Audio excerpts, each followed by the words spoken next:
Call this meeting to order. Welcome to meeting number 123 of the House of Commons Standing Committee on Indigenous and Northern Affairs. I do want to start, as we always do, by recognizing that we are gathered on the ancestral and unceded territory of the Algonquin and Anishinaabe peoples, and express gratitude that we're able to do the important work of this committee on lands that they've stewarded since time immemorial.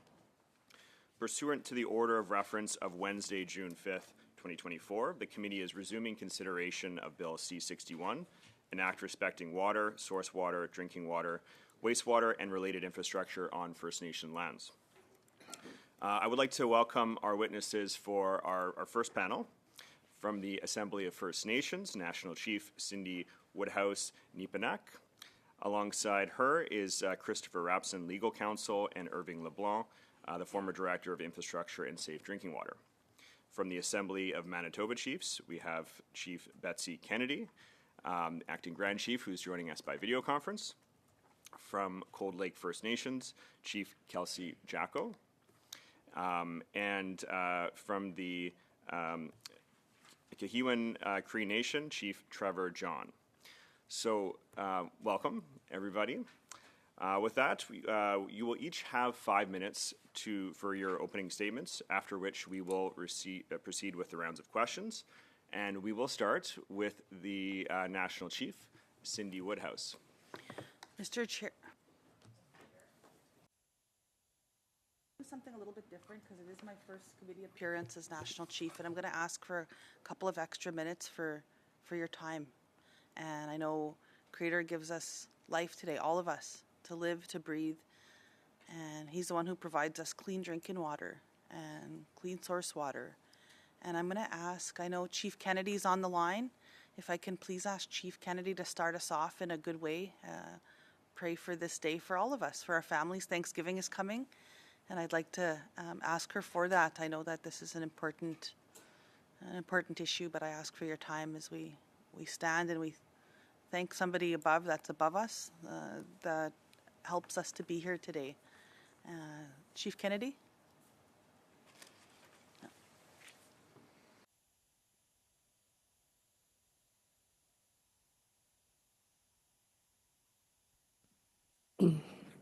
Good morning.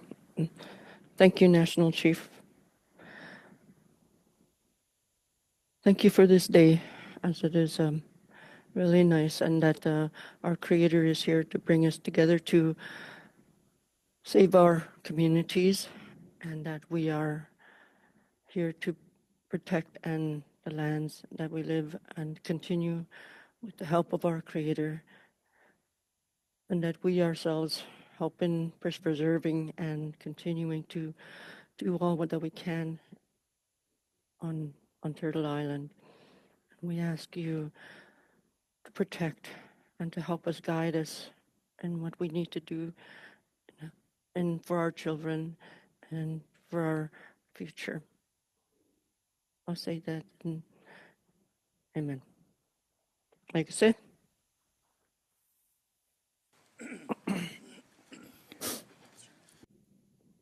Kennedy. Jimmy, go to Chief Kennedy. Can you hear me okay? We're good?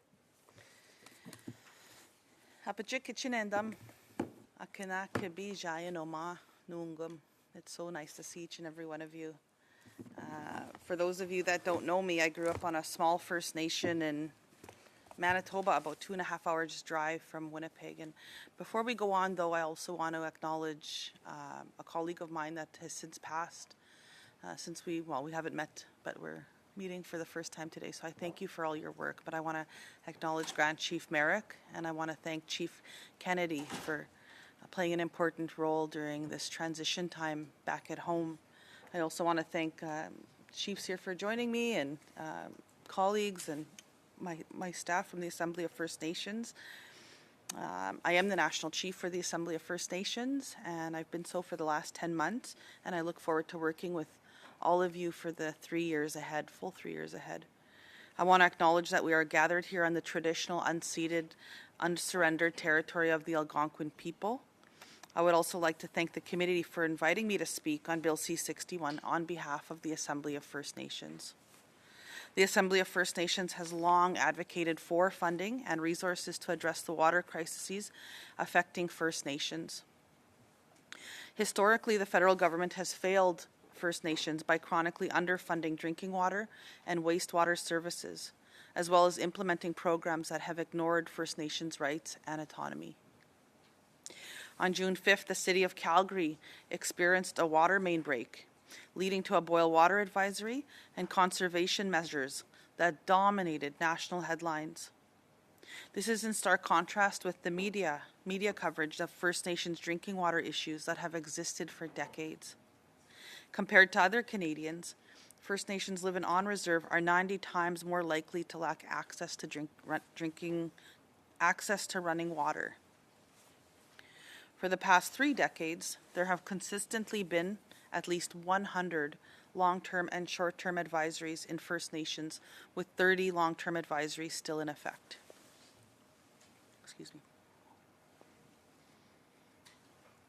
First Nations do not receive the same level of water and wastewater services as the general Canadian population. Bill C-61 presents a significant opportunity to address this long-standing injustice. The Assembly of First Nations is confident that the proposed legislation before this committee addresses one of our most critical priorities, ensuring safe and clean drinking water and adequate wastewater services for First Nation citizens.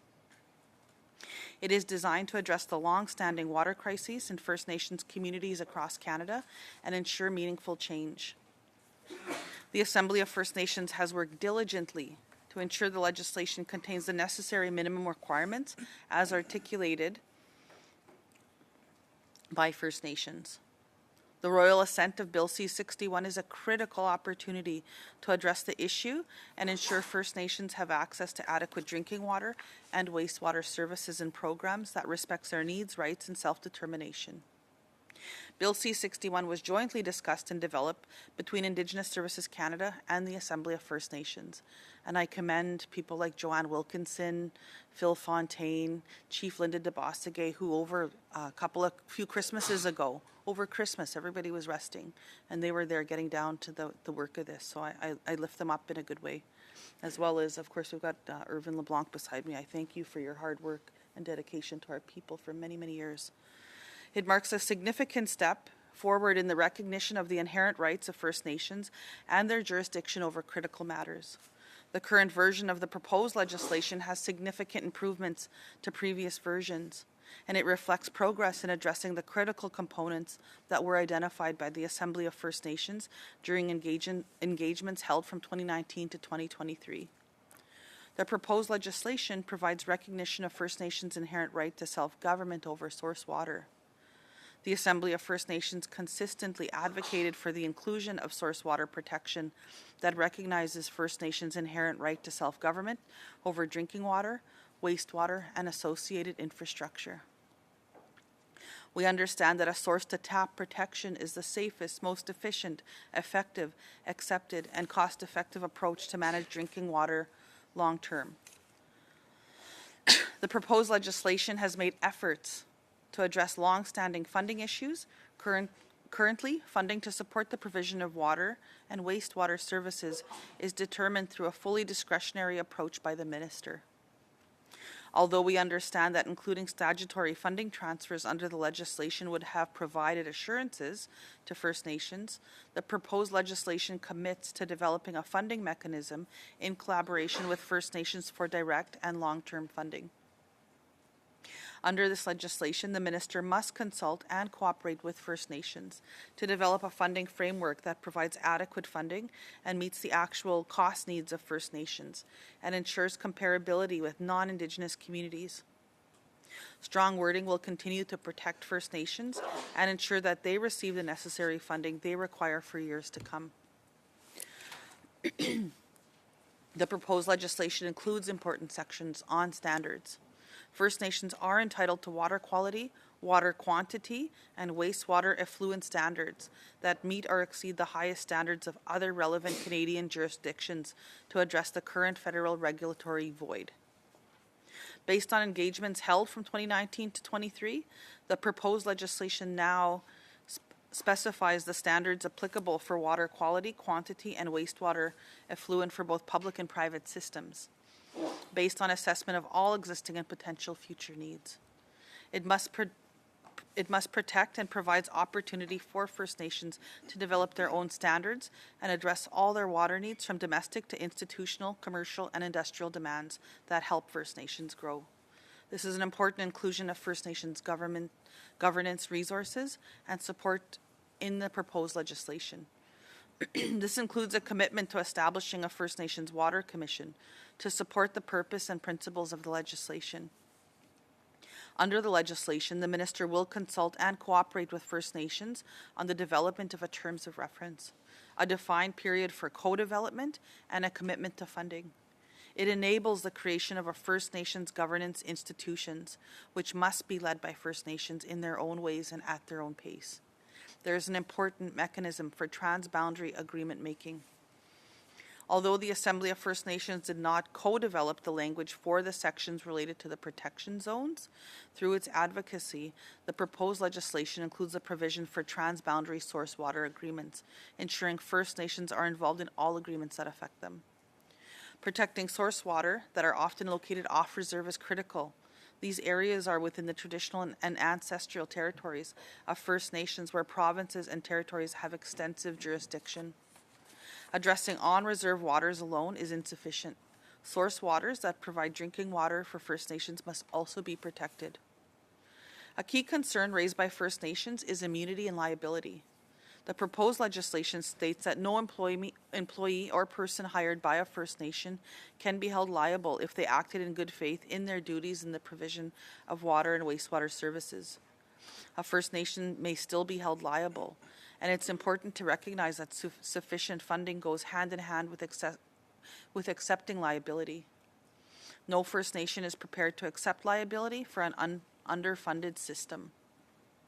The Assembly of First Nations is committed to defending against amendments that would diminish or otherwise weaken the proposed legislation.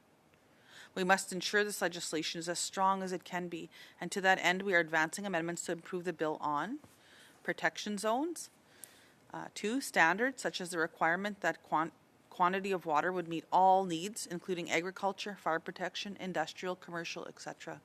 3, the funding framework. 4, the First Nations Water Commission. 5, liability, immunity, and indemnification. And lastly, and references to best efforts. Details of these amendments are contained in our written submission, which has been provided to this committee. Currently, without legislation in place, there are no enforceable standards or regulations, no recognitions of rights to govern water and wastewater on First Nations land, and no sustainable long-term funding mechanism. Comprehensive legislation compliant with UNDRIP will further Canada's commitment to reconciliation. The urgency of this issue has stated for decades. Now it's the time to act. In closing, Canada recognizes the human right to drinking water and sanitation and has obligations to all First Nations. This is an important moment for Canada and for First Nations. We look forward and we look to you for your support in moving this forward in a good way. So I just want to say Chimigwech for this very important matter, and thank you for your time on this. It's an important moment for all of us, so thank you, Miigwech, for welcoming me here today. Thank you very much, National Chief. Next, in the opening statements, we will turn the floor over to Acting Grand Chief, Chief Betsy Kennedy from the Assembly of Manitoba Chiefs. Chief, you have 5 minutes or less for your opening remarks.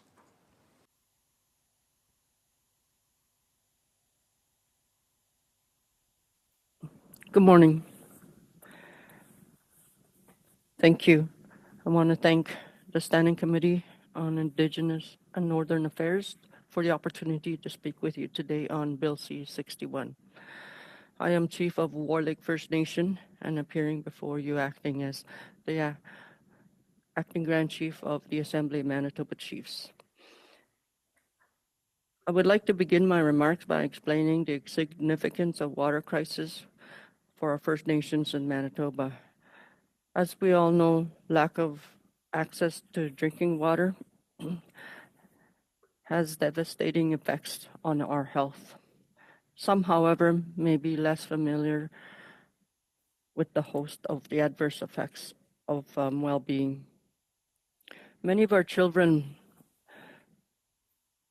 that live in these First Nations without proper drinking water and proper water they are very sick and they develop conditions that they have to seek help every day in their lives, and sometimes it does go right into till they become adults, and this is very stressful on families because they don't know who to turn to sometimes, and I have seen it and been with my own family going through the same thing that are in First Nations that have boil water advisories.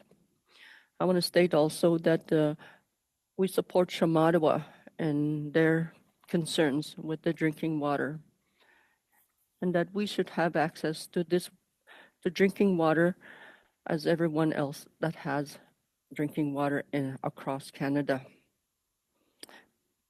and that we have this legal right to be able to have the right to be there, to have access to clean drinking water, and to have water in every First Nation across Canada. Important teachings and knowledge that have been passed down over generations have been disrupted. These losses have created disconnect between First Nations and the land, a relationship that is fundamental to our worldview. The result impacts of well-being, spirituality, and concepts of identity cannot be overstated.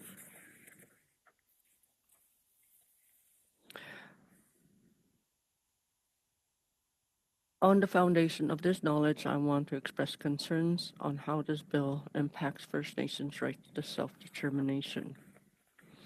The bill follows a similar framework to existing Canadian laws, which limits the recognitions of First Nations' inherent right to self-government through the delegative approach. In short, Parliament is telling First Nations how they enact laws, though their inherent jurisdiction subordinating First Nations governments and undermining the nation-to-nation relationship.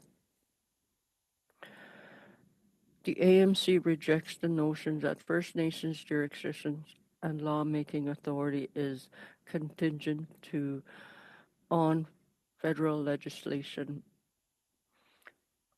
One nation cannot control or validate the other in a true nation-to-nation relationship. It requires equal recognition of the laws and authority of the other. Also concerning is the fact that the bill only recognizes First Nations jurisdiction on First Nations land.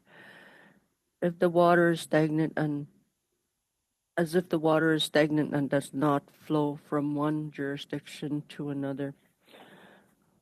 I want to emphasize National Chief in saying that the water runs in many directions, and the water flows are in many directions, and that it's not just on First Nations, but the water that we have live off is off reserve, but we utilize as First Nations the spring waters that are in the areas, and those are the waters that we have want to protect also. Also concerning is the fact that the bill only recognizes First. As a result, there is no recognition of First Nations jurisdiction on much of the treaty and ancestral territories of First Nations in Manitoba. Overall, the proposed act fails to fully recognize First Nations jurisdiction and conveys the lack of respect of our laws. It only recognizes First Nations authority over water resources within the confines of First Nations land. despite the fact that the water knows no boundaries. When we see buildings or roads being built, they don't meet with the First Nations because we know where these waters are, the wells that are been there for a long time. You know, they're just being bulldozed. And those are the waters that we would like to protect. Those are the waters that are the clean and that some of these waters are not just for drinking, but there are minerals in there that do help in the way of medicine. So in order for us to protect the water, we would like to include in Bill C-61 water protection is that it's not just within our communities on reserve that we're protecting, but it's also the waters that run outside, and you know the water is all over, and that we would like to protect that, and there's a lot of industries that are going, and and that's the reason why many of us are going through these these issues with health and with the issues of health, it really undermines when we try to do what we can to protect our children and grandchildren with some of these diseases that needs attention. You know, the doctors do. Chief, I'm very sorry that I need to do this. We are running over time for the Okay. opening remarks. There is going to be time once we get into the rounds of questioning, and be able Thank to you. hold that thought and get back to it then. Sorry that I do need to do this, but we will turn it over next to Chief Kelsey Jacko from the Cold Lake First Nations for 5 minutes or less for an opening statement. Good morning. I am Chief Kelsey Jacko of Cold Lake First Nations. Thank you for taking the time to listen today. And thank you to Chief Cindy Woodhouse for helping to make this happen. You have our written technical statements, but today I want to speak from the heart. I want to acknowledge we meet today on the lands of the Algonquin people, who have been and still are care and stewards of the land. In my culture, as with all peoples who are connected to the land, water is life. Before we're even born, we are in water inside our mother's womb. Thuichuktuwe and Hatuwe have been the womb my relations have centered their lives around from time immemorial. The people moved with the seasons to Hatuwe for a trapping and winter camp, and Thuichuktuwe for the summer months. Our treaty practices depend on these waters. In treaty, the phrase, "as long as the river flows," is about my people's ability to continue living and bringing forward new generations. It's also life for our fish, our animals, birds, and bugs. We understand your objective with the water legislation, and we agree that source water protection is key. The issue is that legislation provides no real tools. It is more of a suggestion than legislation. My nation is fortunate to have much lower industry and agricultural allocations than the volumes impacted most nations. Still, as the Indigenous population grows, we will be last in line for water, even though we've been here long before Europeans could even find this continent. Unless something changes, our concerns will always be last in line when it comes to water. The historical unwillingness of Canada to fund on-reserve water infrastructure has put most nations in the position of being last in line, under Alberta's first in time, first in right legislation. Other provinces have similar legislations, and until our inherent rights are recognized within the legislation frameworks, our communities are at risk. In Alberta, we have a lot of problems with water, as our growing population demands more and the land gets drier. Will the North Saskatchewan one day be like the Colorado and not reach the sea? Will our industries and cities collapse with our environment? The Bennett Dam destroyed the livelihood of our Dene cousins in Fort Chipewyan. In Treaty 7 territories, only 7% of the resources allocated to fish, wildlife, and general habitat management. In-stream requirements, the ones that sustain the critical habitats, are not well understood. To be clear, we do not know if the amount of water currently being left is enough for fish.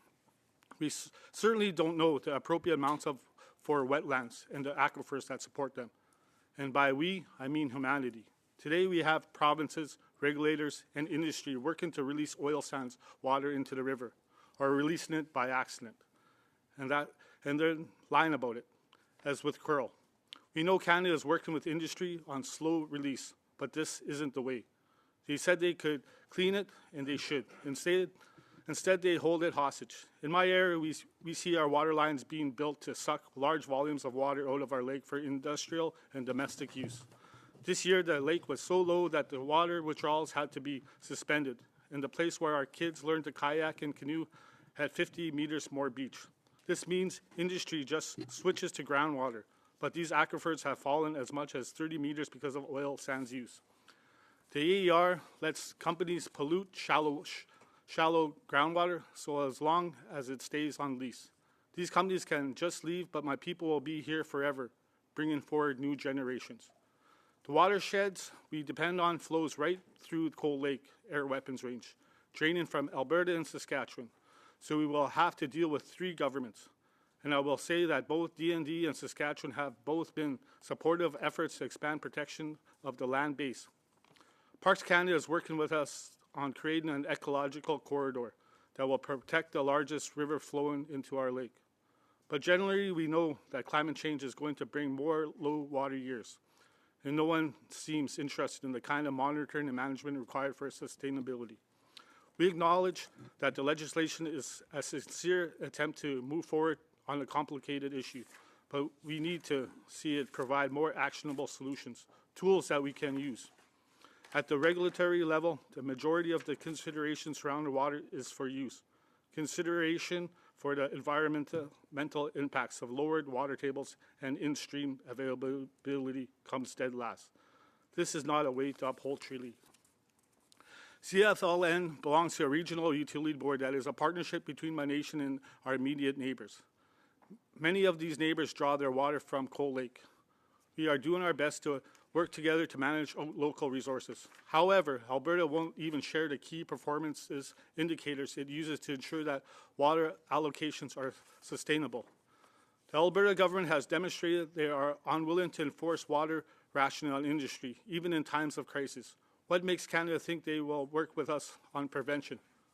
Industry oversight is mostly reliant on self-reported statistics, and as we have seen recently, with methane release, these numbers are unfortunately rarely reliable. Because of the importance of the land and our treaty rights to all treaty peoples, putting source water protection into the hands of the nations will help to address the principal agent problem most governments face. My understanding of the intent of this bill is that its purpose is to give nations clear tools with which to uphold their inherent rights to water. However, the current version of the bill contains no material recognition of these rights, and instead it reads like a joint venture option. You have to understand the nations never gave up their right to care for the water. This is what we mean by inherent rights. The concept of owning water at the time of treaty was like saying you owned the stars. It is an outrageous impossibility. Canadian law already recognizes this concept. You sell the right to access, move, use, and pollute, but not the water itself. If you are serious about protecting source water and acknowledging the inherent rights and responsibility of First Nations as protectors, I ask that you consider what the bill offers on the ground for our technicians, particularly for those nations that are being asked to partner with unwilling provincial governments or who will be forced into a 4-way partnership as CLFN would. If your goal is to be good treaty partners rather than asking province to cooperate, you need to recognize the interjurisdictional nature of this resource and employ the jurisdiction space available to you in this bill. Masi Cho, and thank you for your time. Thank you very much, Chief Kelsey Jacko, and we will move to our fourth and final opening statement from Chief Trevor John. You have 5 minutes or less. Thank you. First and foremost, I'd like to thank the Creator for blessing us all with a beautiful day and this time together. I would like to thank our National Chief, Cindy Woodhouse Nepenak, for helping us get this time together with all you folks. And I'd like to thank the Elder for blessing us with a prayer this morning. It's always good to start out with a prayer in our culture, so I hi to our Elder, Betsy. For those of you that don't know me, my name is Chief Trevor John. I'm from Kiyuan Cree Nation, Treaty Number 6, Alberta Region. Danse, bonjour, and hello. Kiyuan Cree Nation, like many of our neighboring Cree tribes, sits near a water source. This is no mistake. Our ancestors at treaty time, along with the Dominion of Canada officials, marked out spaces that the Indian Act calls reserves. Where our people would have access to basic human right of safe drinking water. The treaties themselves are referred to last in perpetuity, for as long as the sun shines, the grass grows, and yes, the waters flow. Canada has a lasting obligation under this relationship created by treaty to ensure that Treaty First Nations are supported as far as water and related infrastructure. This bill attempts to abandon all of this in favor of Section 35 rights of self-determination. This is wrong, shameful, and unethical. And yet here we are in 2024 with exactly that. It must be said that the preamble of Bill C-31 has good-sounding words, all the right language about reconciliation and recognition. Sounds good on the surface, but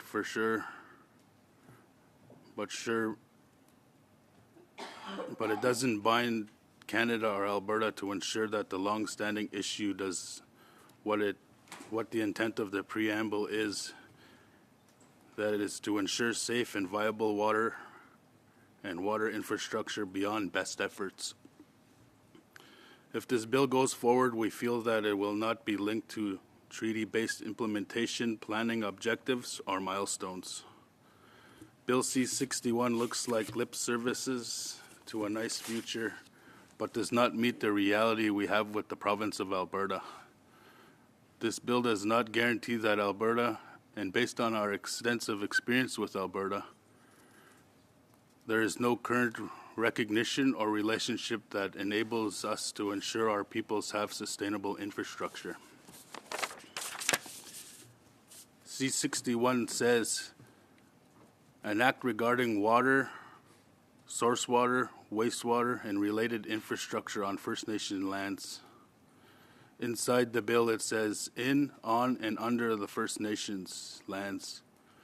Jurisdiction under treaty means the whole of the treaty territory, and for many of our nation that goes well beyond provincial lines where our reserves are designated.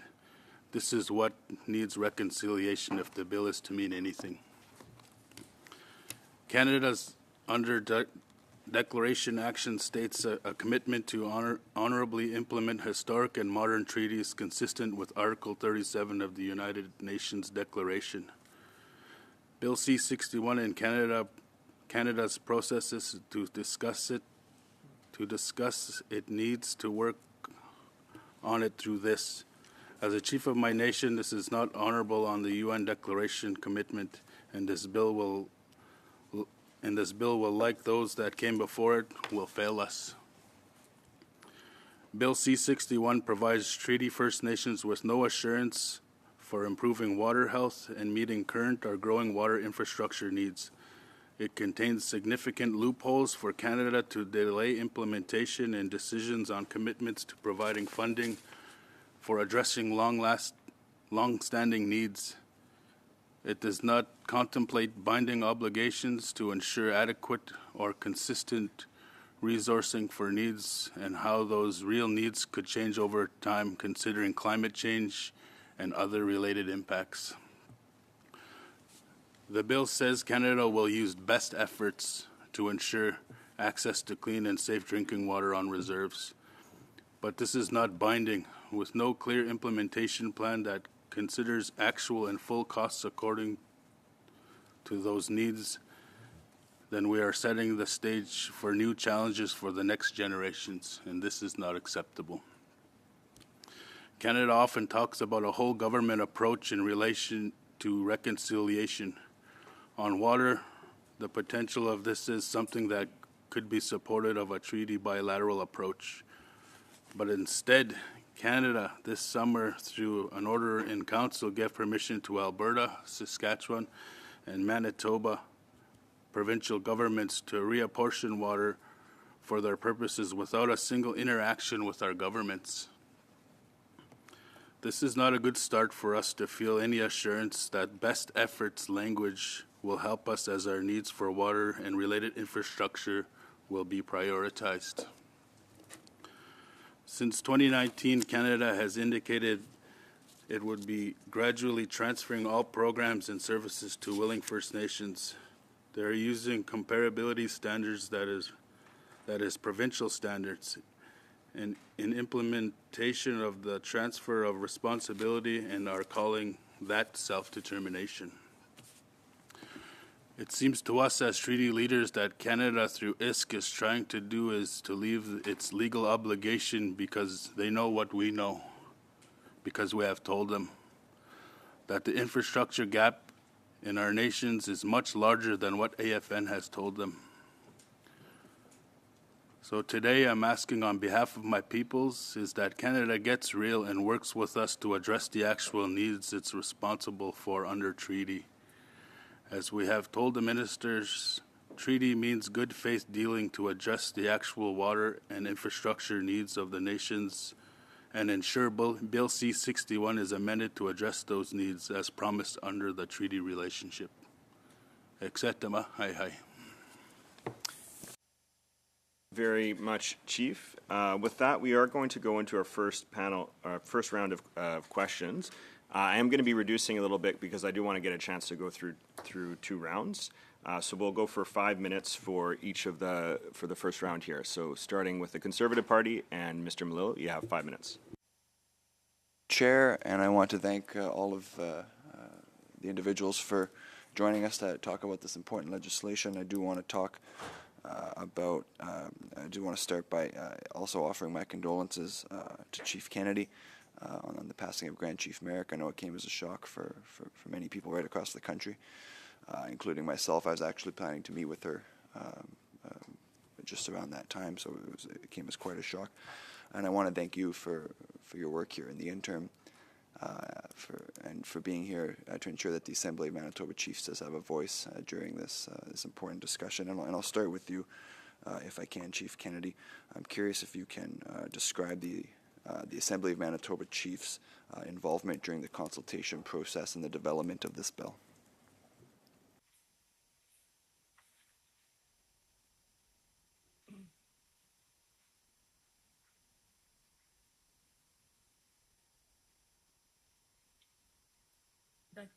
Chief Kennedy, just you'll have to move your microphone down there so we can hear you.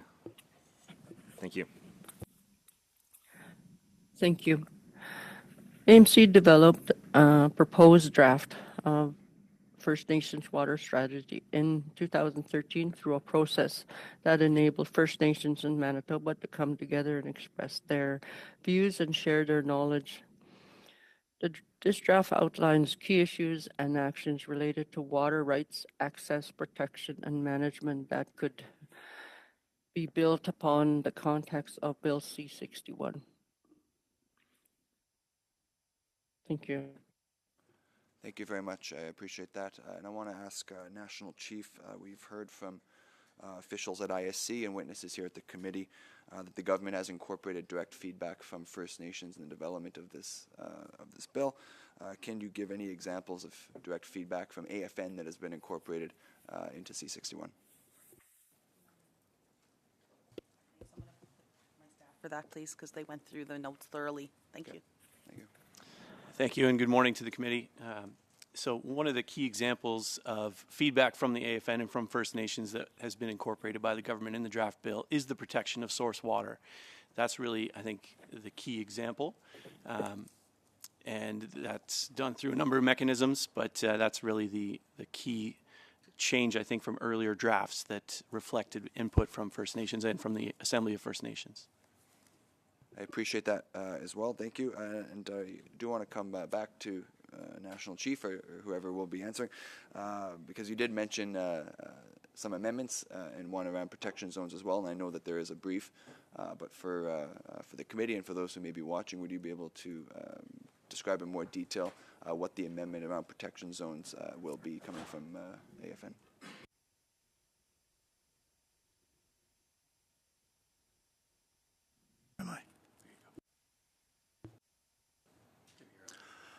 I'm sorry, couldn't quite pick that up, Mr. Manolo. There was an amendment the National Chief alluded to pertaining to protection zones, and I'm wondering if you could speak to that amendment, proposed amendment. Unfortunately, I wasn't. I had left already the AFN when those amendments were made. I'm going to refer to my colleague here on those amendments. Sorry. Yeah, thank you, and thank you for the question. This is one of the key amendments that the AFN is putting forward with respect to the bill. And looking at protection zones, the draft as it stands only partially recognizes First Nation and affirms First Nation jurisdiction over source water off reserve. In fact, it makes that recognition and affirmation contingent on First Nations reaching agreements with provincial and federal territorial governments. Now, as you've heard from other witnesses, that jurisdiction, the inherent jurisdiction of First Nations to protect their source waters, is not contingent. It's not contingent on federal legislation, this bill or any other legislation. It's not contingent on those First Nations reaching agreement. So the amendments that we're putting forward is to fully recognize that jurisdiction. And one of the mechanisms for doing that we're putting forward is looking at a mechanism that's already been tested and endorsed by the Supreme Court of Canada, and that is the mechanism in what's referred to as Bill C-92, or an act respecting First Nations, Inuit, and Métis children, youth, and families. That mechanism, we think, would do justice to the First Nations with respect to the recognition and affirmation of their inherent jurisdiction over source waters and protecting those source waters. We'll next move to our second questioner here. Mr. Carr, you have 5 minutes. Thank you very much, Mr. Chair.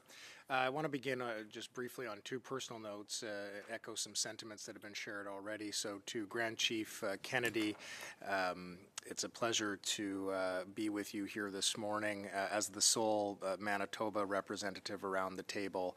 I can certainly share the feelings of many in Parliament and across the province in our grief and shock about the passing of Chief Merrick, but very much looking forward to working with you and continuing the legacy and the path and vision that she set forward as you undertake these important responsibilities as Grand Chief of the AMC. Chief Woodhouse, this is a special moment for me because you and I have known each other since we were 15 years old.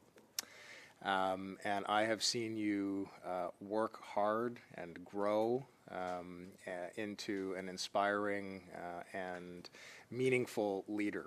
And much of my understanding of our history as it pertains to First Nations people, our public policy development, and our path toward truth and reconciliation has been informed by the mentorship and guidance and friendship that you have provided to me over the years. So to be with you in this capacity is quite special to me. I want to just take a step back, National Chief, and ask you to more broadly address, in your view, the evolution in the past number of years of where we have come on this water file. As Regional Chief, it was one that you spent a fair amount of time invested in developing, and I'm wondering if you can provide some commentary about how you have seen the evolution of our public policy around the protection of First Nations rights, particularly as it pertains to water, from your time as Regional Chief and then where we're at here today as we're talking about implementing the legislation found throughout Bill C-61. So I'll turn it to you with that. Certainly, thank you for that, and nice to see you this morning. And I think of, I can't remember, but hold up your dad as he walked these chambers, and my heart goes out to you and your family. My sincere condolences on his passing, and I'm glad that we're sitting here together today. Nice to see you all. I just have to say that this is a very important moment for First Nations in Canada. I know that there was an old bill and we're repealing it, and I know that let's not go back to the way that bill was done in the past. It was very hurtful towards First Nations. I know co-development isn't also easy. I know we're here talking about amendments on this bill, and growing up on a First Nation community when I was a little girl, I could drink easily from the water. I grew up there, And I know that we've come a long way in First Nations communities, but we haven't come far enough. And I think that watching this, the way the first piece of this done, had it been done right back then, I think we wouldn't have been sitting here today. We would have been on a different track. So we're here now, and we're here now together, and we're here to try and work towards, working towards a bill that we can agree on. And we hear from the amendments from many, many speakers before me. And I think that if we can put some of those pieces into this legislation, we'll move this along very quickly. And at the same time, I know that First Nations have never ceded their jurisdiction over their traditional waterways or source water. The United Nations General Assembly recognizes the human right to water and sanitation and the right to a clean, healthy, and sustainable environment. We don't have that right now. And so I know that legislation is a necessary tool to ensure meaningful change to the current water crisis faced by First Nations across Canada. Legislation and how it's developed is critical to the quality of life and self-determination of First Nations. The process involves more than consultation, however. It requires cooperation and working together in good faith. This is the core of co-development that speaks to a two-way collaborative process. This is the foundation of the commitment Canada has made through Section 5 of the Federal UN Declaration Act, UNDA, which requires the following. The proposed legislation must meet this bar, and all eyes will be upon it, whether to assess whether it does that and whether Canada is sincere in the commitments made in UNDA. So this is an important moment for First Nations in Canada. I know that simple things that many Canadians take for granted, we don't have that on a First Nation. I've lived in 2 First Nation communities, and in either place that I've lived, I've never had access to clean drinking water. I'm so used to drinking bottled water that it's sometimes hard when you come off reserve to have to drink this water beside me, because we're so used to drinking bottled water. And I think that that's the reality for many First Nations in this country. And I look to a time where we can fix that. It also disheartens me when I see fishermen in Lake Winnipeg, and I have to say this, First Nations fishermen in Winnipeg that are pulling up nets that are full of stuff that we have to do better in this country. The waters, it's starting to show. The animals are starting to show us that. Our people are starting to show us that. And I just look forward to working with all of you to find that path forward. And I think that this is a right step in that direction to move in a good way together. Thank you. Thank you very much, Mr. Carr. Au prochain, on va aller à Monsieur Lemire pour 5 minutes. Mr. Lemire for 5 minutes. Thank you, Mr. Chair. Firstly, I'd like to offer my condolences to Chief Kennedy.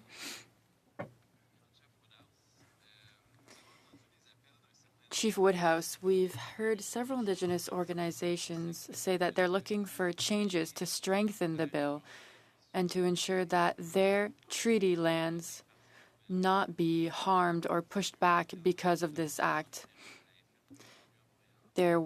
Last July in Montreal, there was the AFN National Assembly, and I was there. To date, we haven't received the written note from the AFN stating what their suggested amendments are. Would you be able to clearly state what the requested amendments are? Yes, thank you for the question. And with respect to the treaty rights of First Nations, again, this comes back to protection zones. We understand the bill does not at this time have a definition of protection zones. So one of the amendments that the Assembly of First Nations is putting forward is the beginnings of a definition of protection zones that would include both the traditional territory and the treaty territory of First Nations, where source waters flow from those territories to First Nation lands. And of course, there is inherent and treaty right for First Nations to protect the source waters in those territories, and so our amendment would reflect that. Comment, selon vous, ça se coordonne avec... In your opinion, how can this be coordinated with provinces who have the responsibility to manage water?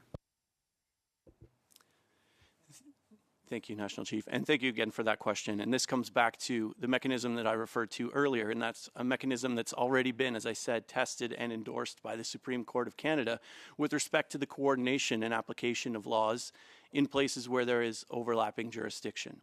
And so we believe that that mechanism, adapted from what was known as Bill C-92, would provide for dealing with those overlapping jurisdictions and the coordination of laws in a way that respects that First Nations jurisdiction, both inherent in treaty rights. Et comment vous voyez des négociations? And how do you see these negotiations when there is an overlap of waterways between multiple provinces? How do we define these protection zones? For example, there's the Kichisibi, the Ottawa River in this region, shared waterways. How can we ensure that this is protected beyond different jurisdictions?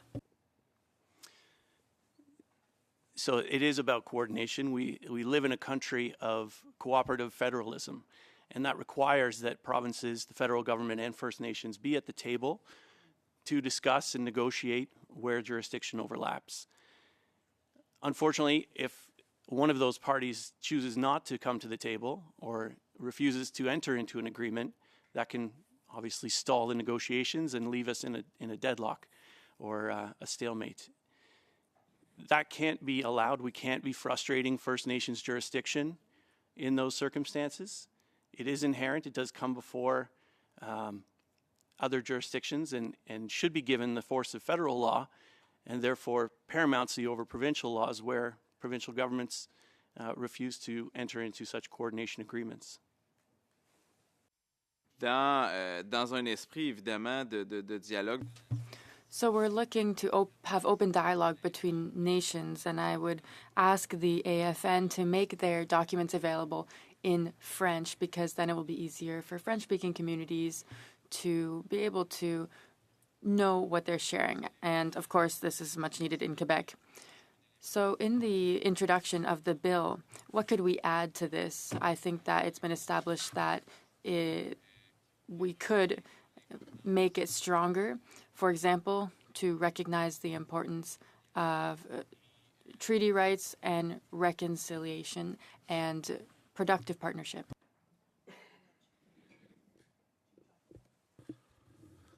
Yeah, it's kind of hard. You're talking with the provinces. Our treaty predate the making of the provinces or whatnot, and it's about the trust. You know, like a lot of provinces are not transparent with First Nations, so we got to be a part of the monitoring. You know, to make sure the water is safe. You know, because like I said, we're last in line, and it shouldn't be like that. You know, we were here before the creation of Canada and whatnot, so it's kind of hard when you have an unwilling partner to work with, right? So a lot of the times talks go on to stalemates or, you know, just go into standstill. So it's very frustration for First Nations. Merci beaucoup, Monsieur Lemire. Thank you, Mr. Lemire. We'll be going to Ms. Idlout, joining by video conference. You have 5 minutes or less. Thank you, Chair, and thank you to all of the witnesses for appearing before our committee on such an important matter. I share the sentiments with Acting Chief Betsy Kennedy and the sudden loss that we all experienced with the loss of Chief Merrick. She had such an important role. And for you to take on this role at this urgent time is much appreciated. And thank you for sharing your testimony as well. I'm quite honestly frustrated with this committee because we've been limited in our time to ask so many witnesses. I'm frustrated with this committee that we're trying to rush through getting through as many witnesses as we can, especially knowing that out of the 634 First Nations, about 31% will be were only consulted in the development of this bill. In my eyes, this is not meeting the standard of the duty to consult. And I think that it is so important that we hear from as many witnesses as possible. We had great testimony, for example, from Chief Trevor John, who shared very clearly what the concerns are around source water, jurisdiction, sustainable infrastructure. Those things in the bill are not clear enough. It is, especially in this time when we all know that First Nations managed water with their own laws before Canada stole your jurisdiction, and for them to try to hand it back in C-61 is completely unacceptable.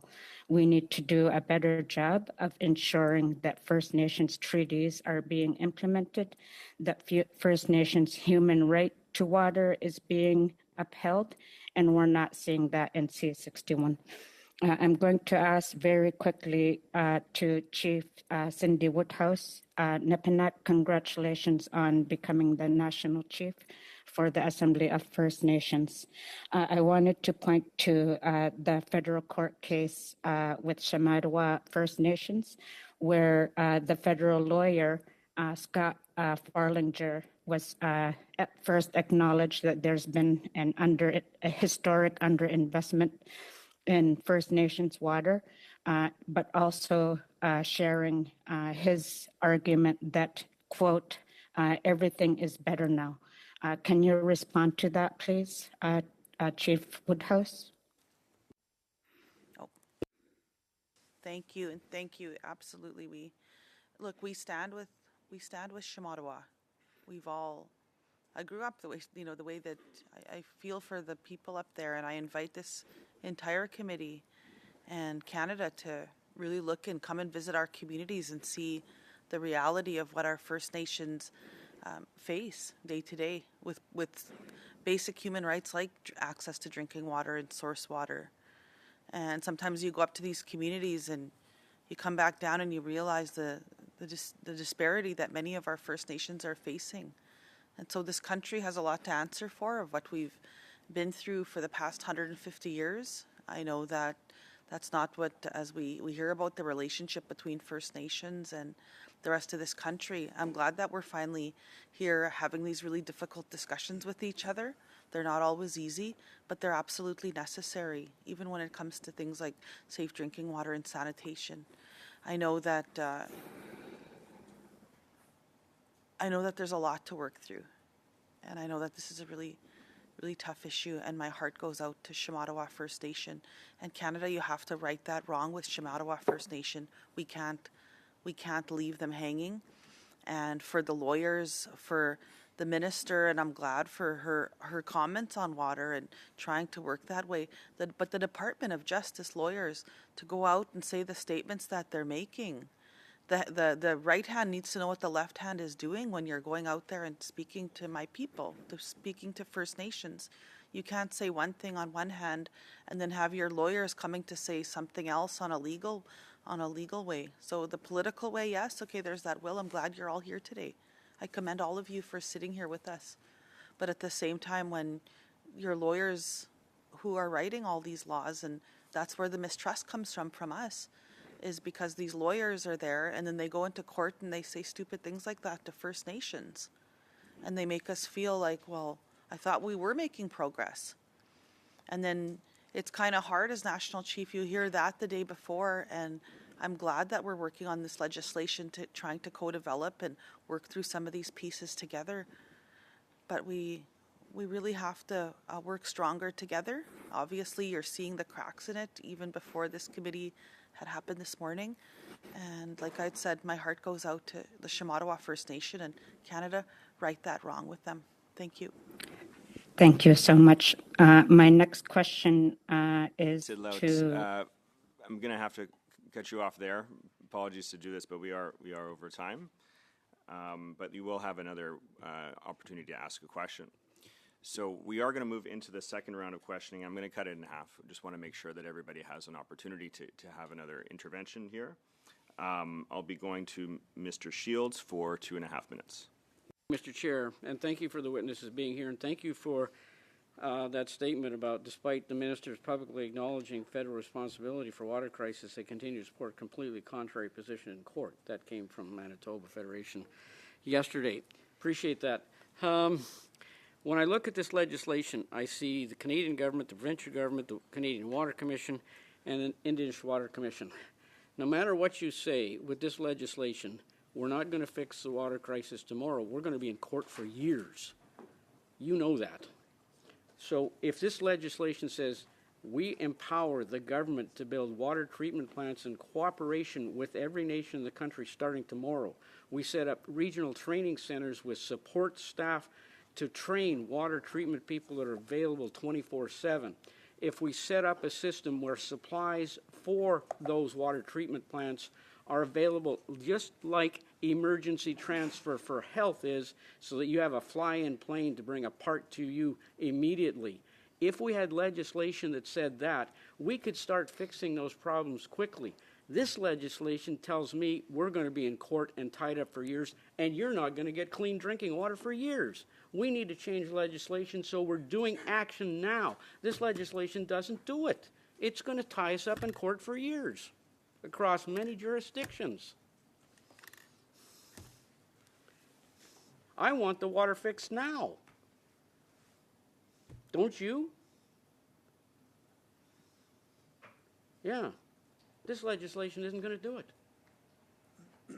This is just going to tie us up in court. I'm not sure if there was a direct question in that. I understand. I've listened to people. I know the issue. I know what water treatment plants are. I've been in that business. We can fix this if this legislation did that. It doesn't do it. It ties us up with water commissions, Indigenous and Canadian, provincial and federal governments. We're all going to be in court. That doesn't give you clean drinking water and doesn't start it. Order.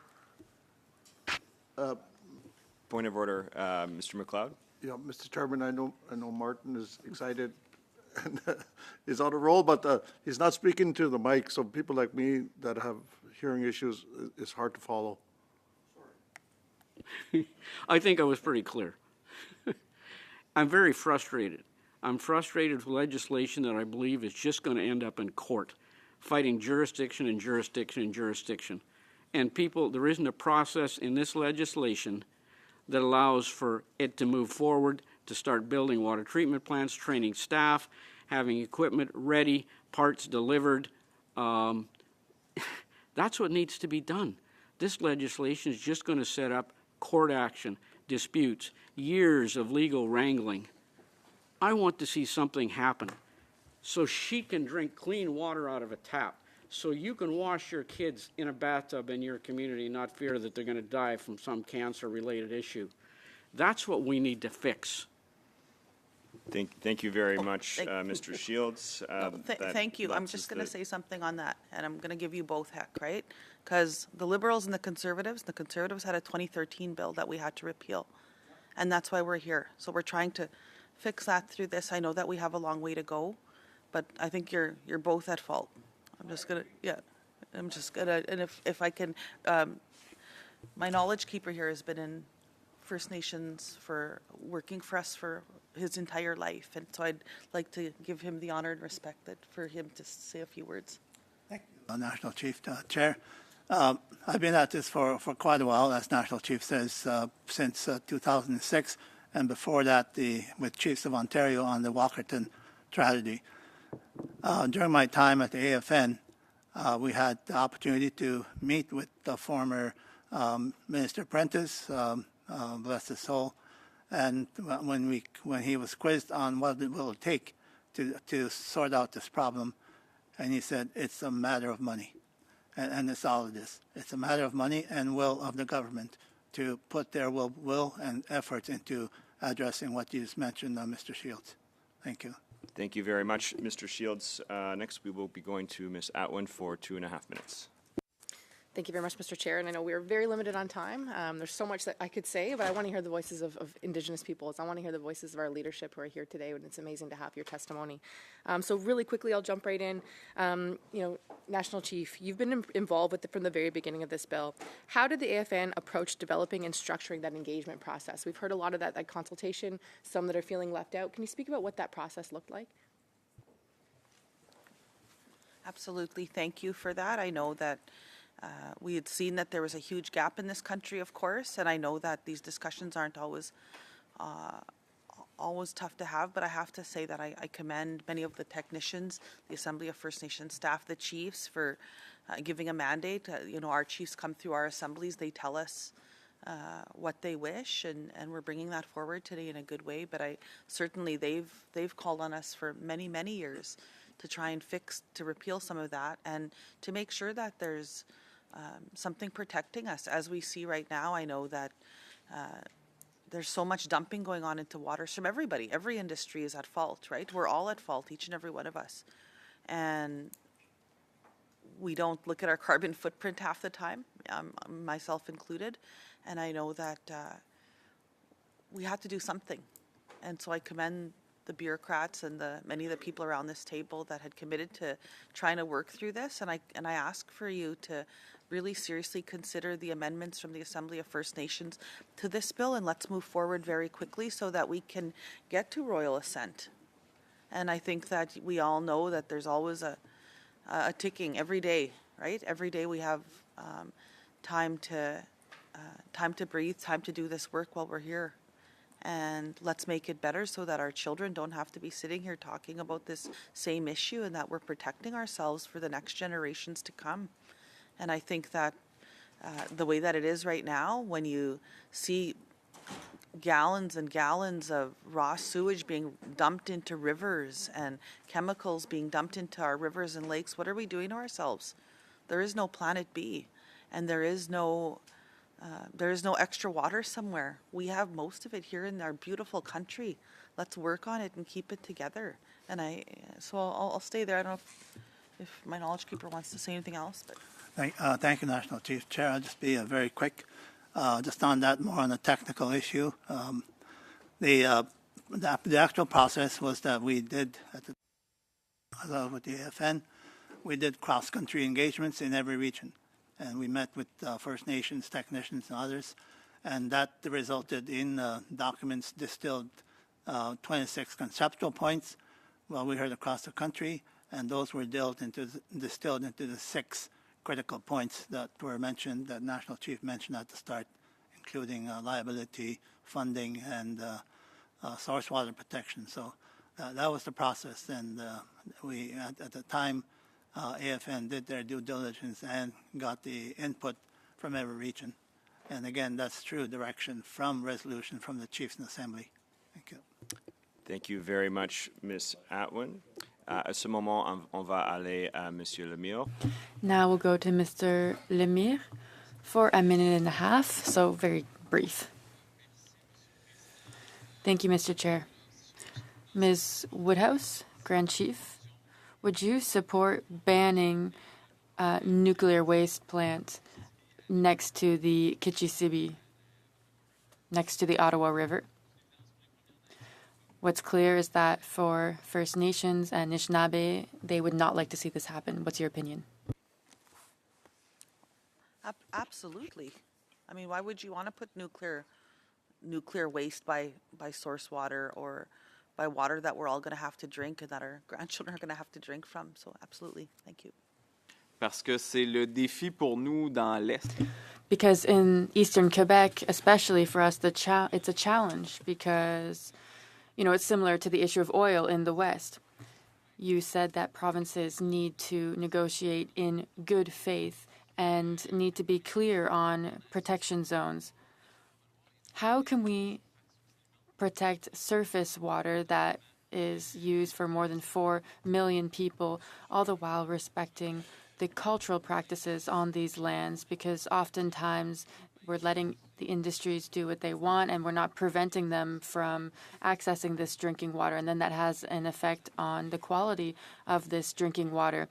And I agree with what witnesses have already said. We don't have enough of a binding nature in this act, and we should be increasing the liability of these companies.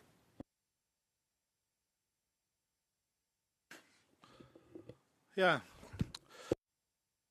it's very frustrating. I hear your consents.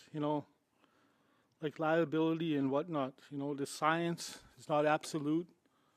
You know, it's not unstudied. You know, people still eat fish. You know, fish used to be the healthiest food around. You know, and it's kind of hard to tell you the truth with French and whatnot and the earpiece. And yeah, so how do you think about balance? You know, everybody thinks about economics, but the environment is suffering. Even the species at risk, it just seems like it's being ignored, you know.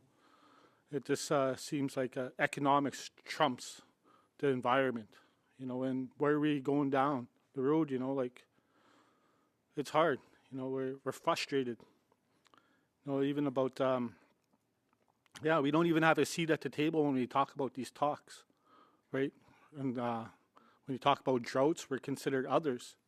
And that's kind of disrespectful when we're the first peoples of these lands. You know, it's, and we should be involved in the science. You know, you can get water from the air. But when you're going to be dumping, you know, tailings ponds into the rivers, and, you know, we don't think that's safe, you know, and there's it's like, where are we going to go? You know, environment catastrophe, you know, this, because the footprint is still getting larger, right? Chief, I'm very, very sorry. I am going to have Yeah, to... I can go on here for every day, like all day long. You know, this is not enough time. You know, there's room for amendments. You know, I gave my technical supports and everything, but we're here today. We're on good faith. You know, I'm being nice. I'm being kind. But thank you for your time. And I wish we had more time in the future. Merci.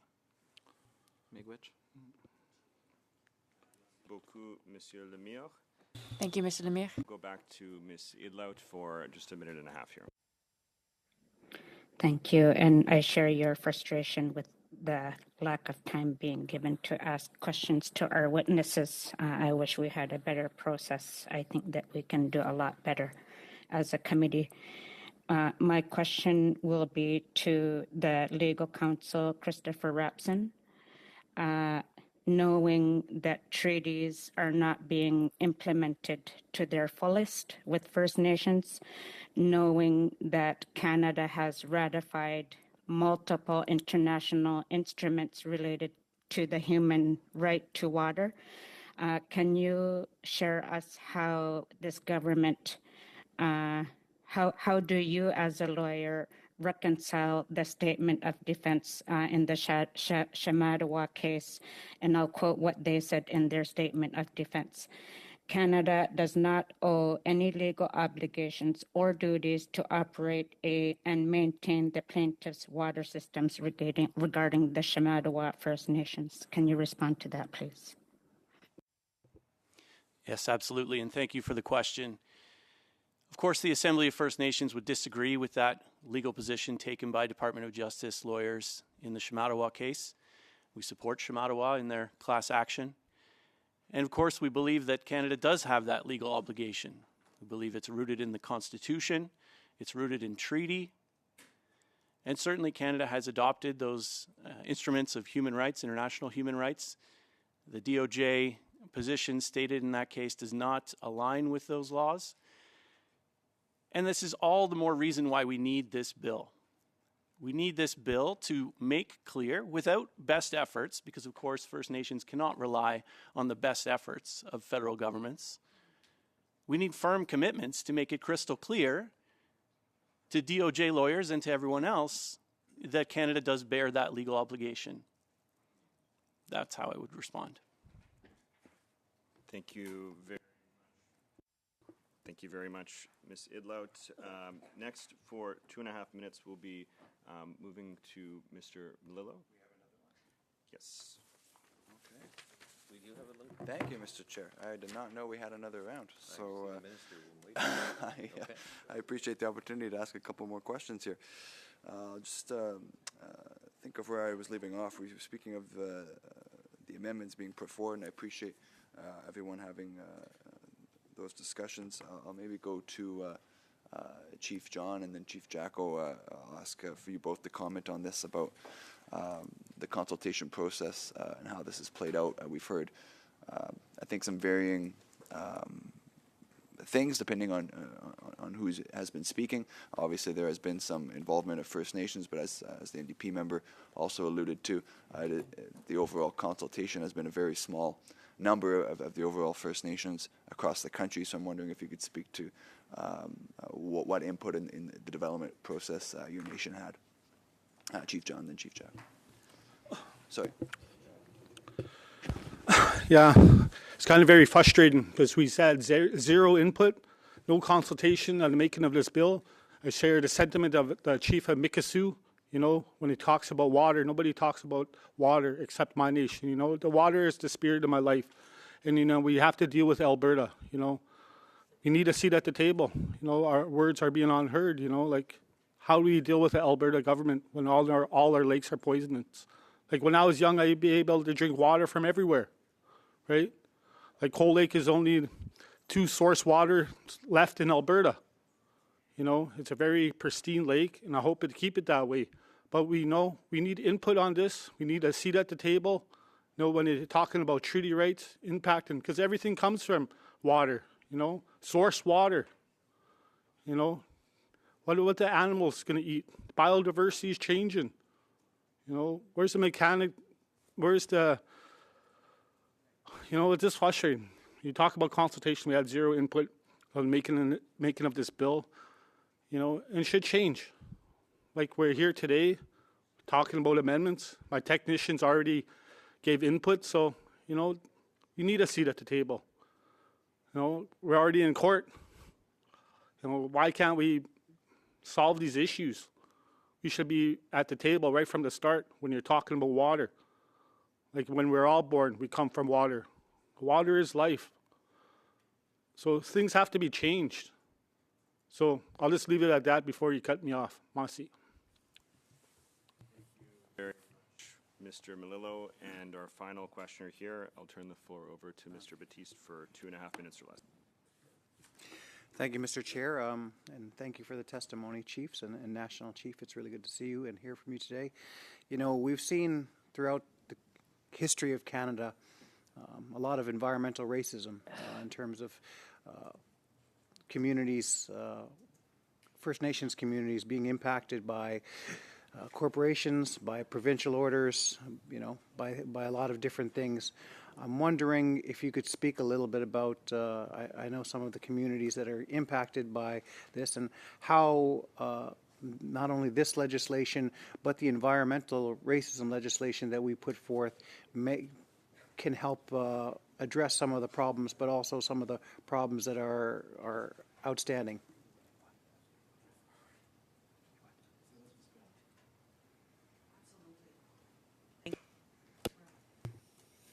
Oh, geez. Thank you. Thank you for that question, for sure.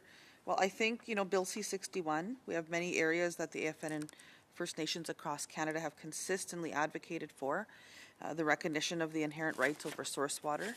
And I think that, you know, we have to work towards that, the minimum binding national standards, of course, a commitment to a funding framework, liability protection for water service employees of First Nation government. So we have lots of these issues that we do need to work through. And you're absolutely right. There's too much, as Chief Jocko had said, too much industry.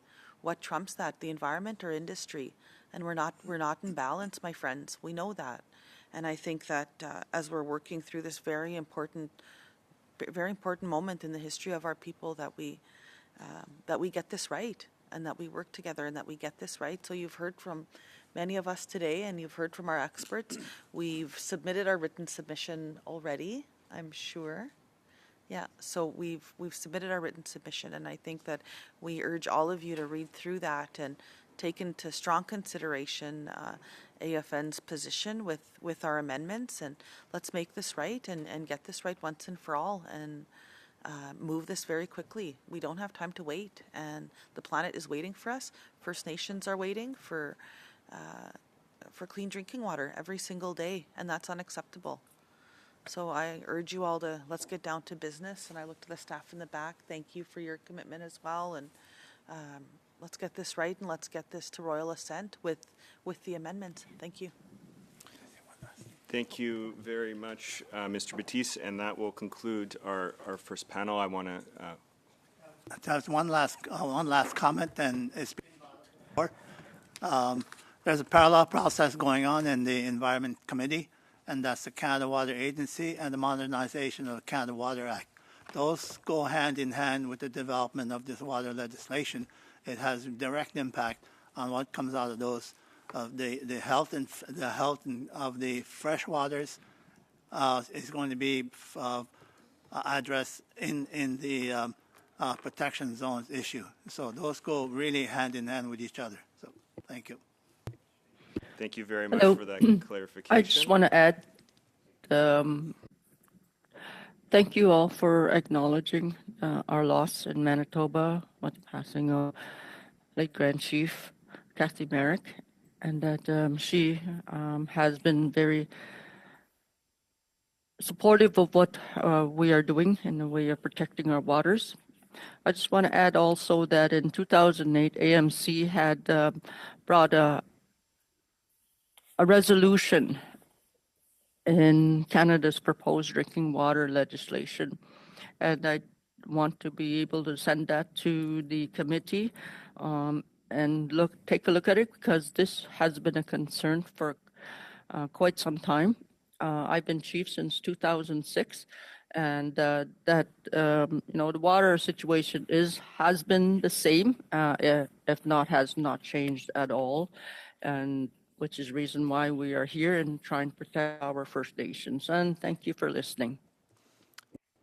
Thank you very much, Chief Kennedy, and I just want to thank all of our witnesses. Of course, we could certainly spend another few hours here, and I really appreciate your time and your input and the briefs that you've submitted in advance. It's certainly going to enrich the study of this legislation and the amendments that I'm sure will be coming down the road. So I just want to thank you again, and we're going to briefly suspend before we move to our next panel.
to order. We're very grateful for our second panel and our great witnesses we'll have here today, including the Honourable Patty Hajdu, Canada's Minister of Indigenous Services, and she's also flanked with department officials, including Gina Wilson, Paula Haddon-Jokiel, Nelson Barbosa, and Douglas Fairburn. So with that, we're going to jump right into it here. Minister, we'll hand the floor over to you to deliver 5 minutes or less of opening remarks. Well, thank you very much, Mr. Chair, and I will be able to stay slightly longer than originally because of the delay in the start time, but I think we have a hard stop at 1:45. So really do want to have a fulsome conversation here, and I'm really glad that the committee has listened to so many witnesses over the study of this legislation. It's so important that we respect the voices of First Nations, and the diversity of those expressions and perspectives is what makes such a fantastic country in my mind. So I'm very happy to join you today on the traditional territory, unceded territory of the Algonquin and Anishinaabe people to discuss Bill C-61, which, as you know, is called the First Nations Clean Water Act. And this bill, as you've heard through witnesses, reflects an immense amount of work, of collaboration, knowledge sharing, and real heart from First Nations partners. It really is their work and their contributions and their leadership that have brought us to this point today. The day Bill C-61 was introduced, Chief Erica Bowden of Cowessess First Nation said, "I believe today is historic, not only because the bill has been introduced, but because it's the start of the day where our children will be born with the regulations that are needed. As the bill moves through the parliamentary process, it's now our responsibility as parliamentarians to treat this bill with the respect and the urgency that it deserves."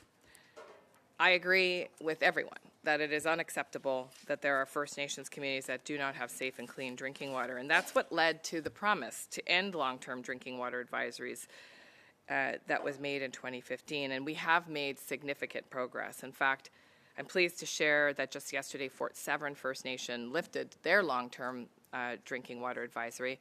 That one had been in place since December of 2022. But we will never be out of this cycle of long-term boil water advisories, short-term boil water advisories, if we don't fix the system that allowed for this process to happen in the first place. And that's what the underlying intent behind Bill C-61 is to change the way that we do things in this country so we're not ever in the position that we were in 2015 again. Bill C-61 would establish minimum standards for water services on First Nations lands based on First Nation choice. It would affirm the inherent right of First Nations to self-government with respect to water, supporting First Nations authority, management, maintenance, and protection of their water in, on, and under their lands. It also reinforces the essential role that provinces and territories play. And you've heard many stories through this study of provincial governments, including while I was here listening to other witnesses, provincial governments who have ignored and excluded First Nations when it comes to water rights and resource management.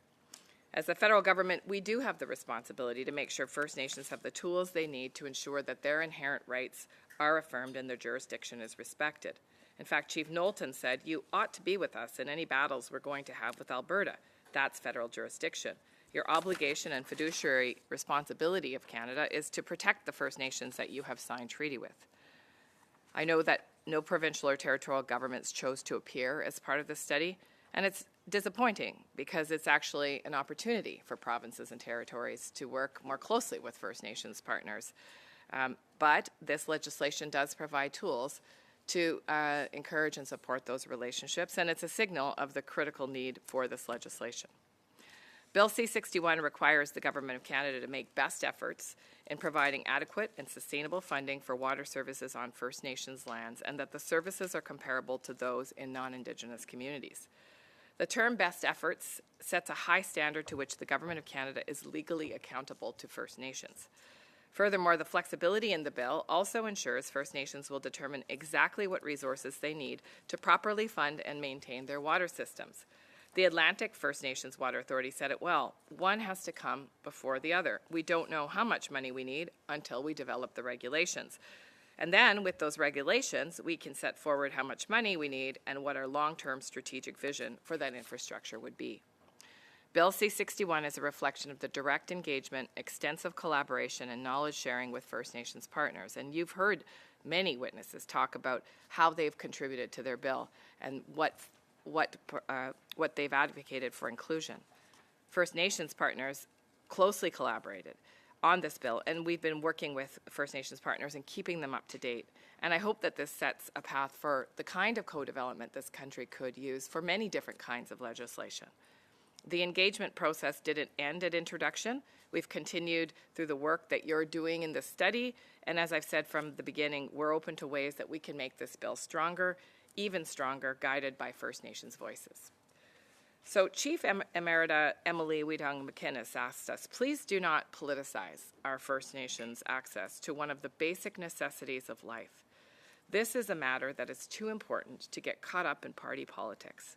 The legislation that you're considering relates to a subsection of Canadians whose human rights have been ignored for too long.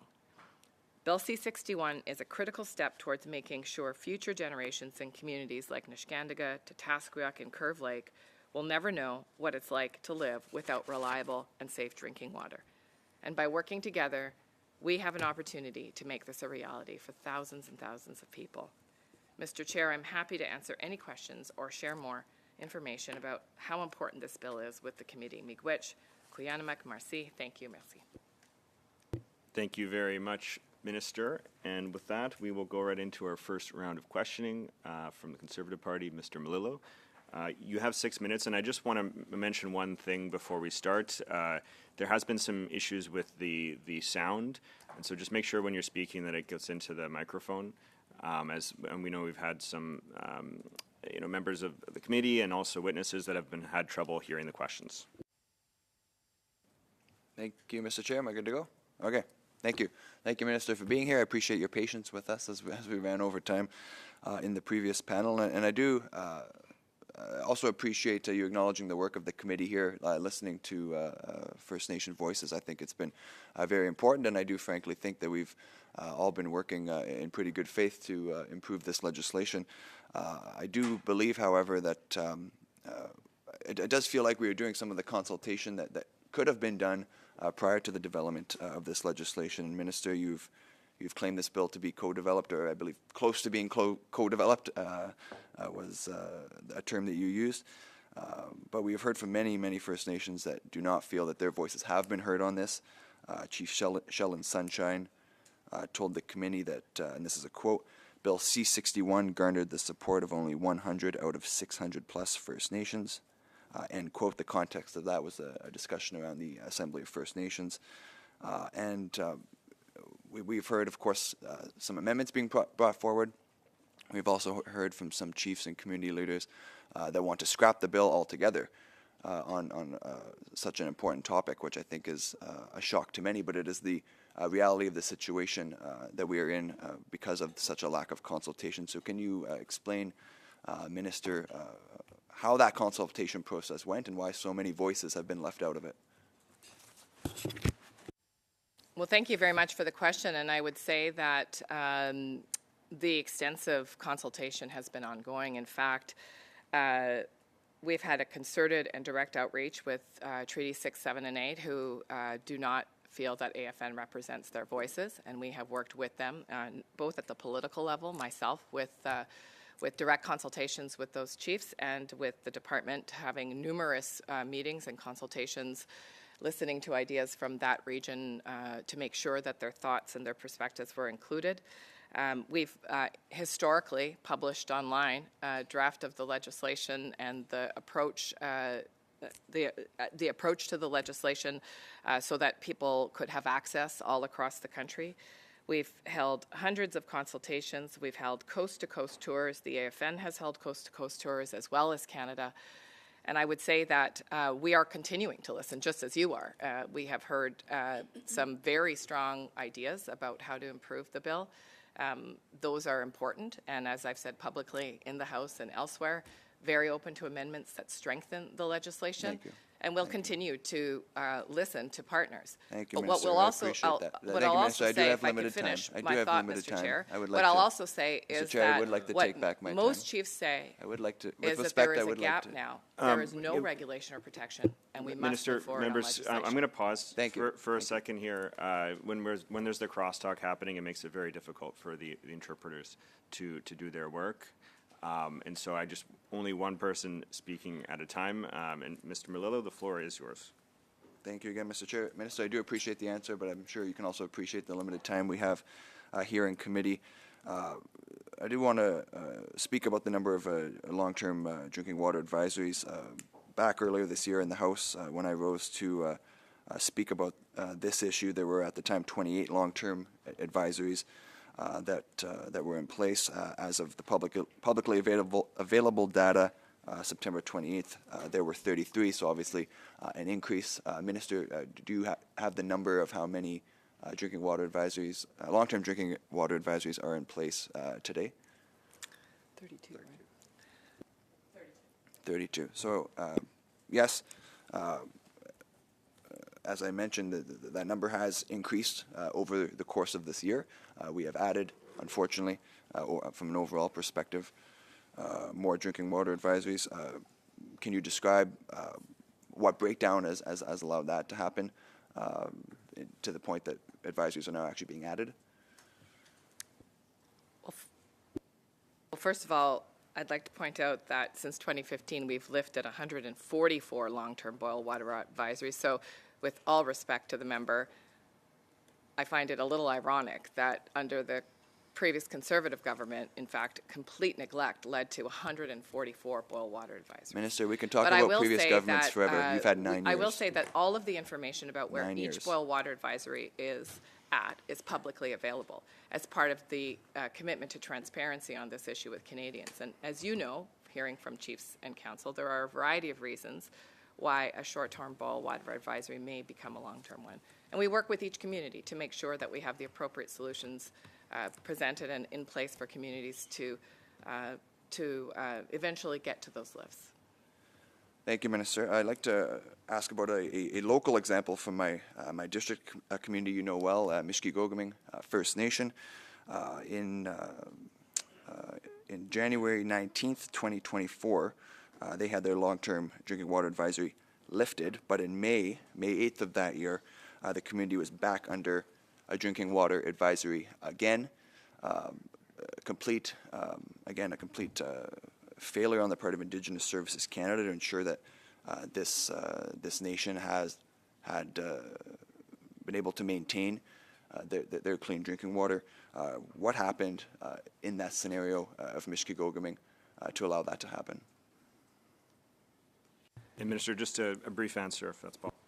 Absolutely. Well, first of all, there's a premise problem in the way that the question is posed. In fact, it's the chief and council that determines when a lift will be when a lift is appropriate. And so I think we need to remember that chiefs and council have the self-determination to make those decisions for their communities. But I will say that Mishkegoguming has a new plant. We are working with the community now on the solutions that are creating challenges with the water that new plant is delivering. Thank you very much, Mr. Melillo.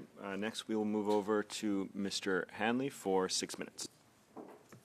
Thank you very much. Thank you very much, Minister, for appearing, and to all the officials for being here today. A very important day today. We heard from the Grand Chief as part of this meeting, and on the subject of getting to those more perhaps intransigent drinking water advisories. As you say, 144 have been lifted since 2015. Fantastic work. We've come a long way. Progress has slowed, I think, because we are getting into the ones that are more complex, more nuanced, perhaps more technically difficult. But how do you actually see that this bill and implementation will help get through those last and also be enduring to prevent, which is really our aim, to prevent those boil water advisories in the first place? much for the question, and I think I'll sort of answer it in reverse, because I do think that this bill, and you and I both have a background in public health, so prevention is our first love. This bill actually does set the table so that we never go back to a place where communities don't have the appropriate resources financially, the support technically, or the inherent rights to regulate water that have led to so many of these intractable situations. This government has spent in the billions of dollars to lift boil water advisories, building up, which was an amount that built up over years and years of neglect and years of inequitable funding for First Nations infrastructure, including water infrastructure. So one, I think, important piece of this bill is the co-development of funding models. As you know, and as parliamentarians know, the process for which First Nations receive allotments for water provision, water operation, has always been decided by Ottawa, by the finance minister, by the prime minister. And although we've seen tremendous increases in operating expenses, appropriate operating expenses provided to First Nations communities under this government, you could easily see it slipping back under another government. And so what this bill does is it says no longer can this be an arbitrary decision by Canada, but rather it has to be co-developed with First Nations so that they can set the appropriate regulations and then have comfort that they will have long-term sustained funding that will allow for the development of expertise in their communities, that will allow for a certainty for operator salaries, that will allow for the capacity of the community to grow in its own ability to monitor and in some cases design their water operating systems. The number of stories I've heard about communities who have received contractors that build these plants that then don't resolve the water safety issue is appalling. And what we're trying to do through this legislation, at least in part, is to restore the self-determination to communities to be able to develop their own expertise, in some case build on the existing expertise so that we never return to those situations again. Thank you. And you did bring up the question of funding, and we have heard some uncertainty about maybe lack of some have expressed lack of definition about funding. You talked about that in your opening remarks, how this will be set up through the regulations. You have to have the steps in place, but on the other hand, I've heard even today, one of the witnesses saying the government needs to get real and address issues in good faith. And so to me, the legislation is part of that getting there. But how would you assure that the funding for First Nation water services is going to be sustainable, stable, needs-based, and will be addressed through the regulations and what comes after? And I think that is, one key element of this legislation that is, quite frankly, reflects the engagement process and the collaboration of developing this bill, because that issue came up time and time and time again in the initial consultations. How can we trust Canada? Essentially, if you boil it down, that's kind of what First Nations are saying. How can we trust Canada? Canada has not been a good partner to us as First Nations for a very long time. Some would argue ever. And so this legislation attempts to get at that question of trust by creating a mechanism that compels the Government of Canada to work on funding models with First Nations so that we move ourselves away from a colonial approach, a top-down approach from Ottawa, often made by decision makers who in some cases have never stepped foot in the community for which this will deeply impact their members. And this actually changes it. It changes the model of decision-making around funding allocations that includes First Nations voices at the table. You've heard, I'm sure, so many times First Nations witnesses at this table say, in fact, I heard it just as I was waiting from one First Nations chief, we cannot have decisions made behind our backs, whether it's by provinces or territories or the federal government. We need to be in the conversations. And so the co-development legislation... I want to squeeze one more question in briefly, but it's really completely about co-development. Like, what have you learned about co-development that could be applied to other legislation that we contemplate? Just a very brief answer. About that at length, but I would say that at the beginning of this, we had a very different definition, I think, with members that were helping us draft this legislation and think through this legislation of what co-development was. And by the end of it, I think we've learned that co-development starts a lot earlier than you would imagine. So. Thank you very much, Mr. Hanley. À ce moment, on va aller à Monsieur. And now we will go to Mr. Lemire for 6 minutes. Thank you, Mr. Chair. My first question will be related to Mike Morris, my Green colleague partner, and he will be working on supply management, so I will let him speak. Oui, merci. Minister, thank you, Sébastien. What we heard from Chief Hill earlier this week, her words, quote, and then we have Bill C-61, which introduces non-binding legislation that promises, quote, best efforts. This is a slap in the face. No wonder First Nations often turn to the courts to pursue federal accountability for their issues. Her community is one where 70% of households are without reliable, piped drinking water. We also learned from her that while we've been told that consultations began in 2018, no one from Six Nations was consulted until they had their first opportunity to present at this committee just a few days ago. If you're telling us that First Nations have co-developed the bill, why are we hearing such a gap between communities affected, like Six Nations, Chief Hill's community, and what we're hearing from you?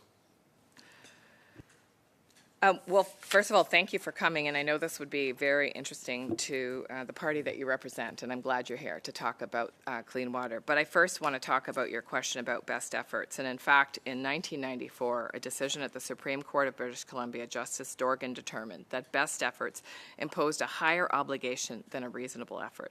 Best efforts means taking in good faith all reasonable steps to achieve the objective, carrying the process to its logical conclusion, and leaving no stone unturned. In fact, many of the participants in developing this legislation acknowledge that best efforts is quite a significant bar for Canada to reach, and that it holds Canada to a high degree of accountability for the sufficiency in funding, which is what best efforts largely refers to in the legislation.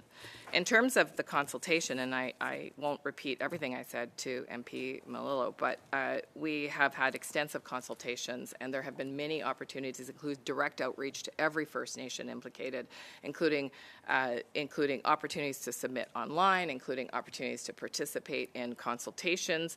And I can't speak to Chief Hill's particular experience, but I can tell you that we're still open to speaking to chiefs. As you know, we are working through a process of considering amendments as they might arise from this committee, and we will continue to be there to meet with any chief or council that wishes to speak with us. Merci, Madame la Ministre. Thank you, Minister. There's a bit of an elephant in the room here. Why is the Minister of Crown Indigenous Relations not the co-founder of this bill with you? Of course, they can delegate responsibility, but when we talk about First Nations rights, it's not appropriate, this current situation. We're talking about respecting treaties, and this is absent here, and this is what First Nations have said over and over again in this committee. So this sends a message that water management for First Nations is simply seen as an administrative issue for your government, despite the fact that this is really an essential issue for First Nations. Why is this the case? I'll just say that no bill is actually able to be presented in the House of Commons unless it's supported by Cabinet. And as you know, Minister Andan Sangri and I work very closely together, and I have the full support of Cabinet in working on this legislation. Obviously, I wouldn't be here today. But what I will say is that Indigenous Services Canada works extensively with First Nations communities on water and water development. And while Minister Andan Sangri is responsible for working with communities on things like treaty, he and all of our colleagues are responsible for ensuring that the work of First Nations gets done appropriately and in a timely way. And so that responsibility in terms of services does fall under my portfolio. I do have a department full of officials and engineers and technicians and legal experts in this area, while as his department might not. And so we have worked very closely with Minister Andon Sangari. We have worked very closely with other related ministers like the Minister of Environment to make sure that we are aligned in the work that we're doing to protect water in this country. Ça aurait été néanmoins intéressant. Nevertheless, it would have been interesting for them to be here to respond to these concerns.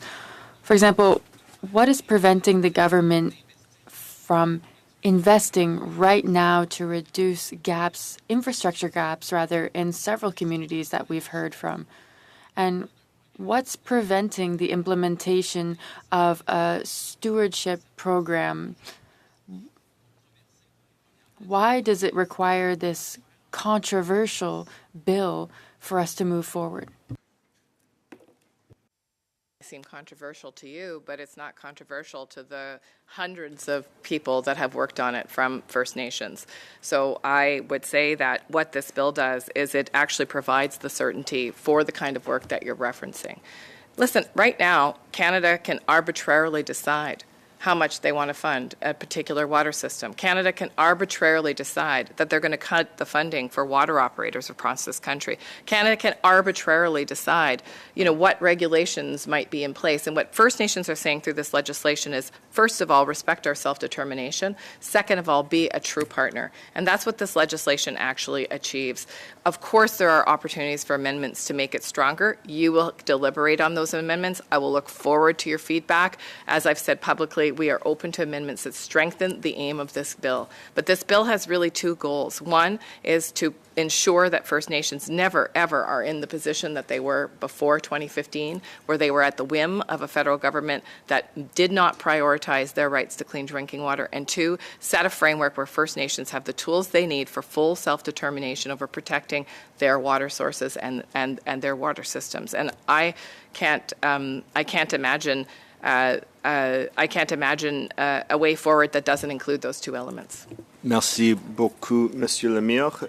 And next, we will go to Ms. Idlout for 6 minutes. Thank you, Chair. I must start with shaming you, Minister Hajdu, for your pride in this work. I must shame you for being proud of the investments that you say have improved so much for First Nations, especially knowing how much gaps there are to ensure that First Nations are achieving equal health, equal opportunities for economic development, that First Nations will continue to have to negotiate their jurisdiction over water. I'm quite disappointed in the work that is what is supposed to help First Nations take ownership over water, still limits them, that is supposed to respect First Nations' right to water, jurisdiction, their human rights, that to introduce a bill that is below the standards set, the minimum standards set by the United Nations Declaration on the Rights of Indigenous Peoples. I feel quite strongly that if the federal government were challenged on this bill by failing to meet the duty to consult standard, that the court would find that you failed, especially having learned that only about 31% of First Nations were consulted. On June 12th, I questioned during the Indigenous and Northern Affairs Committee federal bureaucrats regarding how many people had been engaged. They were very reluctant to respond to my question regarding numbers. Bureaucrats Nelson Barbosa and Joanne Wilkinson, I had to pressure them to finally answer me, where they said out of the 634 that would be impacted by this legislation, only about 181 First Nations were engaged. So there are huge concerns. We've heard from Niskandiga, we've heard from Mikisew First Nations, we've heard from Trevor Noah in today's sitting, and as well as Cold Lake First Nations Chief Kelsey Jaco, and so many more who have not been consulted. I'm quite fascinated by your statement this morning, and I quote you, moving away from a colonial approach, end quote, that you see this bill doing that. But we have currently the Shamattawa case in the federal court that had its 3-day hearing, where Scott Farlinger, I'll quote two sentences from the federal lawyers. The first one is some majority and without unnecessary adjectives regarding the Shamattawa First Nations, as well as this second quote. The claimant under Section 7 may have an extreme need, but Canada doesn't deprive you of your interests and stop you from helping yourself. That to me is very much in opposition to your political posturing, saying that this bill will move away from a colonial approach. Meanwhile, First Nations, because of the way that you've introduced this bill, will be required to consult and negotiate with municipalities, with provinces and territories regarding source water protection, regarding protection zones. And I wonder if you could answer for us how you reconcile that difference, that First Nations, if you respect their right to self-determination so much, why did you introduce that kind of legislation that requires them to have vague notions of what self-determination would look like for them?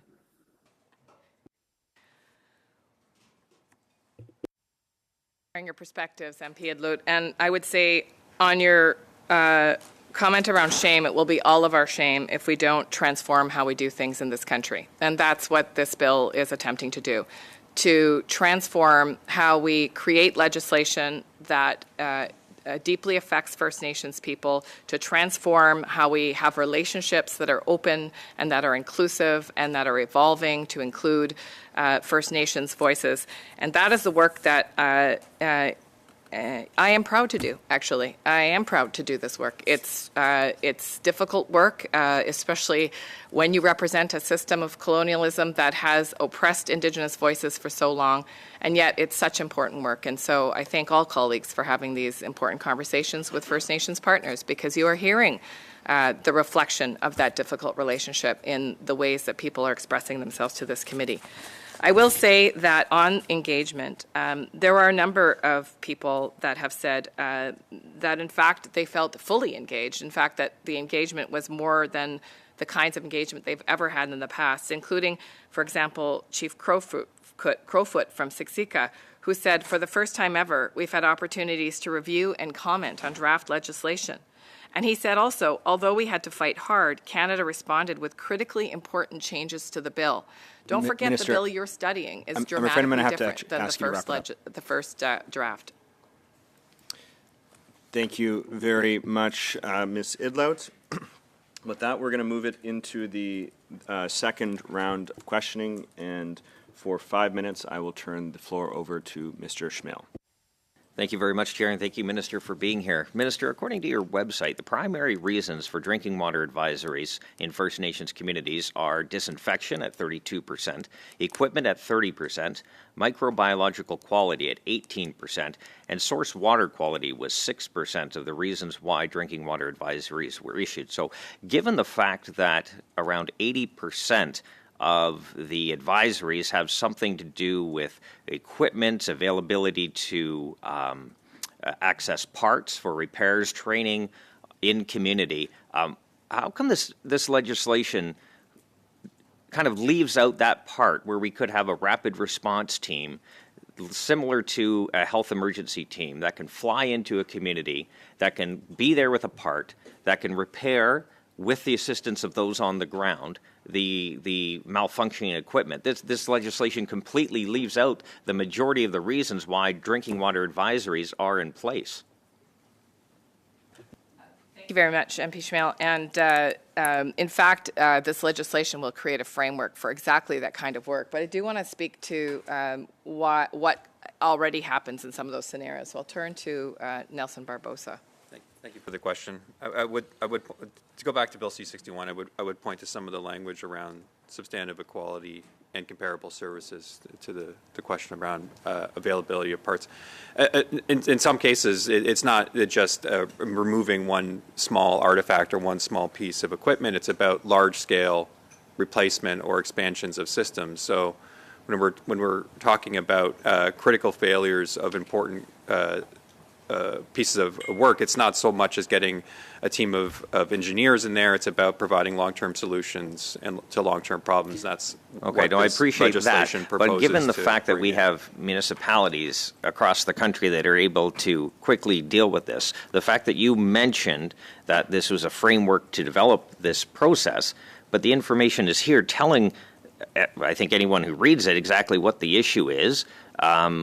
Again, if we know what the problem is and we can address it quicker by maybe putting this, instead of a framework, having, I guess, action in place to deal with this issue, wouldn't that be a quicker way of addressing the problem rather than this long process dealing with all this other important stuff? But let's get this fixed now rather than potentially spending more in court. Well, I would agree with you that urgency is paramount, and that's why every community does have a plan. Every community, you can track online what each community's challenges are and where they're at. You know, some of the communities are, in a place where the chief and council is working to have confidence in the lift. Some of the communities are in a place of fixing deficiencies. I will also point out that in many cases, communities, and I would say this is a big difference between the majority of municipalities and First Nations. In many cases, communities are extremely removed from the ability to, for example, transport people and equipment very quickly. And so those challenges get in the way of the work. And so I would just say that I don't disagree that's with those the challenges. work that we must continue. But this bill prevents the... But there are options, kind of like the health. When there's a health emergency, there's the ability to get someone out quickly. Which is why the Atlantic Water Authority model is fantastic, which is why we work closely with partners like Aqua in Ontario, the Ontario Clean Water Agency, to provide relief for operators, to provide training for operators. There are communities that have, for example, no trained operator. I've spoken to some of those communities. It's not just a matter of offering training dollars, which the Government of Canada has, but there has to be someone in the community that wants to be a water operator. I'm sure you can appreciate it. It isn't something you can force on someone. And being a water operator, I will say, having spoken to hundreds of operators across the country, is a high-stress position. Oftentimes you're working alone. You are responsible for the clean water for your entire community, and many times operators are exhausted. So we also have supports for communities that are operating maybe with just only one trained operator to provide relief for those communities. Sorry. We spoke earlier, and it was mentioned about best practices, and I appreciate why it's in the legislation. And given that we are talking about healthcare, I also note that when we're talking about Jordan's principle, the ability for an answer to be given by your department continues to decrease. We're down 19% since the year before to meet that 12-hour deadline. Given the fact that your department isn't meeting, I guess, its stated goals, and then we're again developing more frameworks and that type of thing. Should people have confidence that best practices is strong enough? So just a very brief answer. Well, Sorry, it's not Richard. best practices, it's best efforts. And Best it's in, efforts, sorry, it's in same thing. relationship to money and funding. So it's actually completely different. It's not the Government of Canada providing services or administrating Jordan's principle. It's about the commitment of the federal government to ensure that adequacy of funding is there so communities can actually have what they need to implement their own regulations. Thank you very much, Mr. Schmill. Next, we will move over to Ms. Atwin for 5 minutes. Thank you very much, Mr. Chair, and thank you so much, Minister and officials, for being with us again today.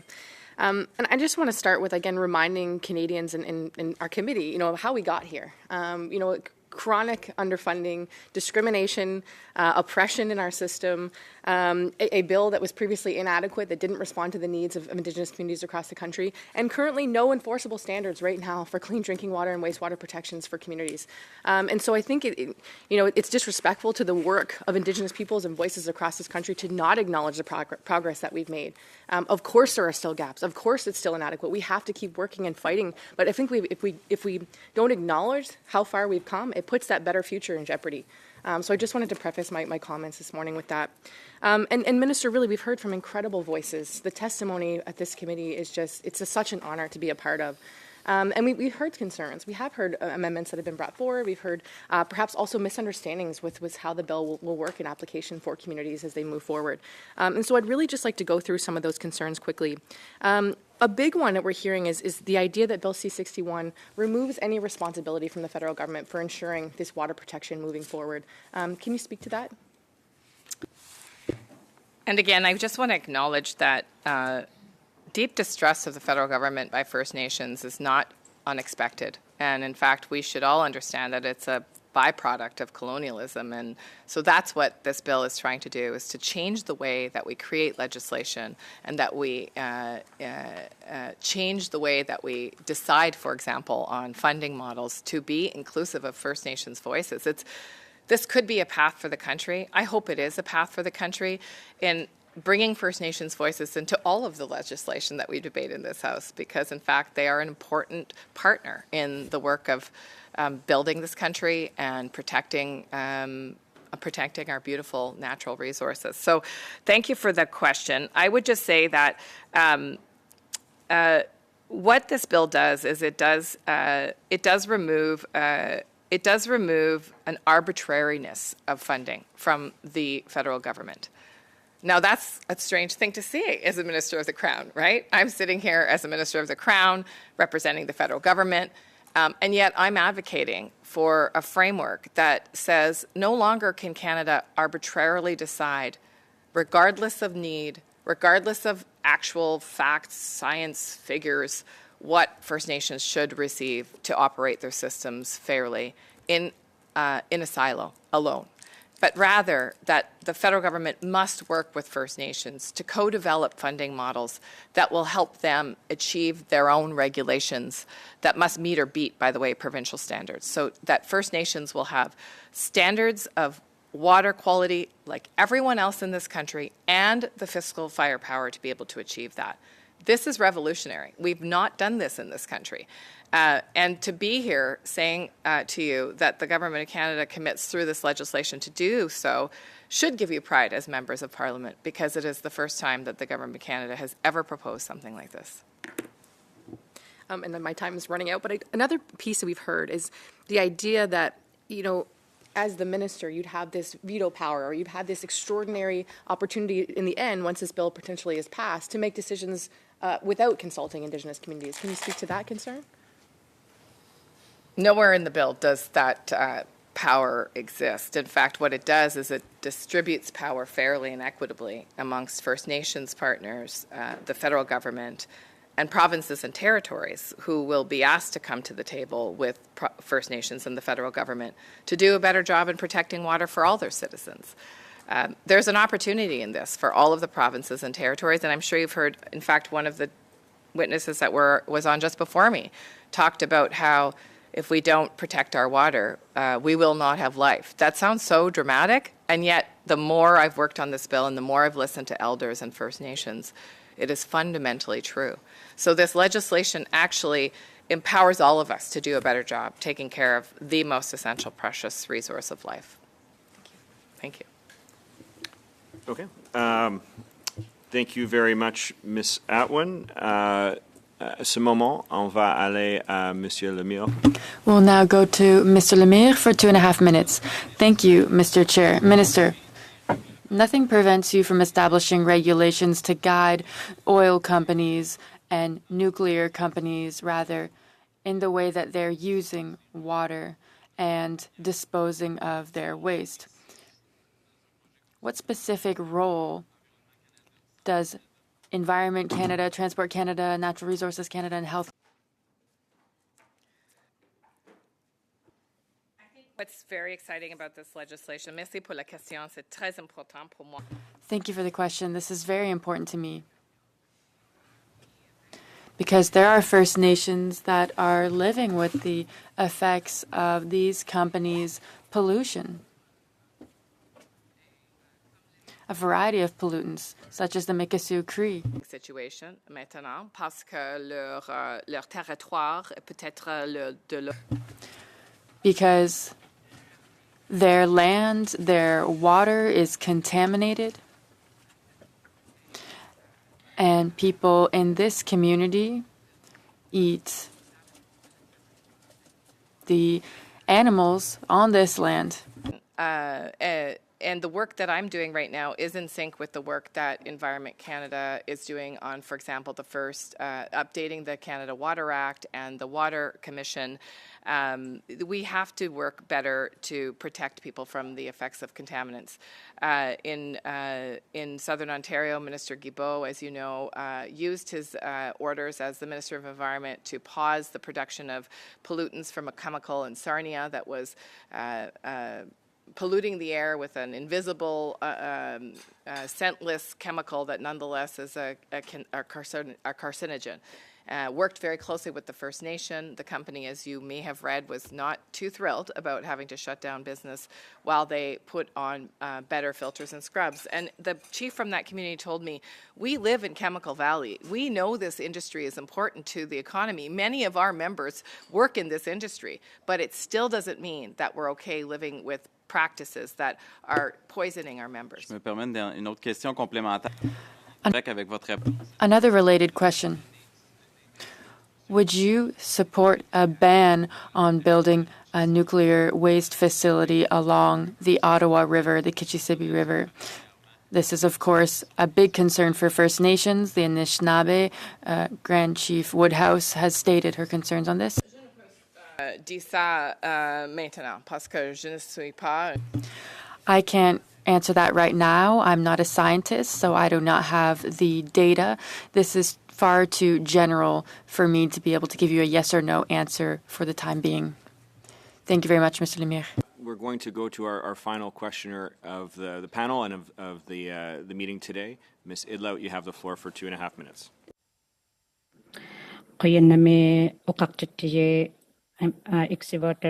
Thank you, Chair. I just wanted to remind the committee, based on the minister's responses regarding removing the arbitrariness of what the federal government can do, that kind of statement ignores legal obligations that the federal government has towards First Nations and ignores important constitutional principles like the honor of the Crown, the fiduciary duty that the federal government has, that they are supposed to act in good faith, and to remind the committee that there is a Supreme Court decision, judgment of Haida Nation, where I quote, "In all its dealings with Aboriginal peoples, from the assertion of sovereignty to the resolution of claims and the implementation of treaties, the Crown must act honorably." This does not prevent the federal government from funding, from introducing laws that respect their relationship with First Nations. So to posture to us that this would eliminate that arbitrariness, I think disregards that important relationship with First Nations. It disregards the importance of reconciliation that this government must exercise with First Nations rather than refusing to act towards reconciliation. We need to be making sure that as a committee that we've heard from those who have been ignored. Only 31%, we were told by bureaucrats, were engaged in this so-called co-developed legislation. I do take this opportunity to make sure that we understand, based on what we've heard, that I do recall as well that there have been numerous submissions from First Nations. The Indigenous and Northern Affairs Committee had received my motion on October 4. I would like to submit my motion that the committee direct the analyst to prepare a summary document of correspondence and briefs submitted, including recommended amendments and a summary of issues related to Bill C-61, First Nations Clean Water Act, especially given that we were told this morning by the Assembly of First Nations that they had submitted their briefs, but I've looked through my inbox and I haven't seen any of that correspondence or their submissions. Thank you very much, Ms. Idloat. So my understanding, you've already submitted and circulated this motion, I believe, last week. So is it just so I have things correctly, are you moving the motion at this moment? Yes, I am. Okay, well, with that, we can move to debate on this motion if there is any debate. I can't imagine that. It doesn't seem like there is. So in the absence of that, will this motion carry? Okay, motion carried. So thank you very much, Ms. Idlout. The analysts will be able to follow up on that request thereafter.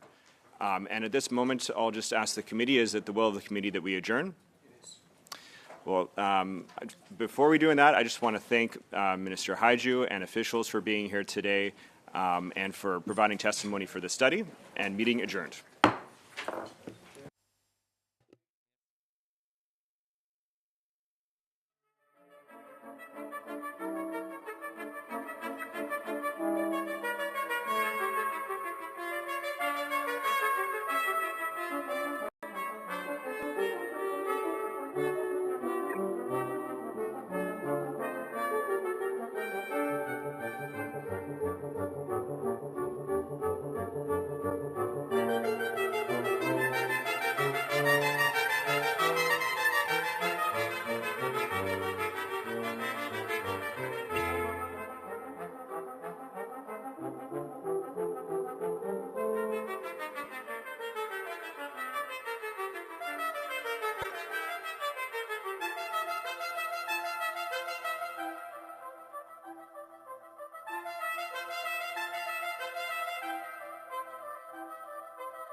Thank you.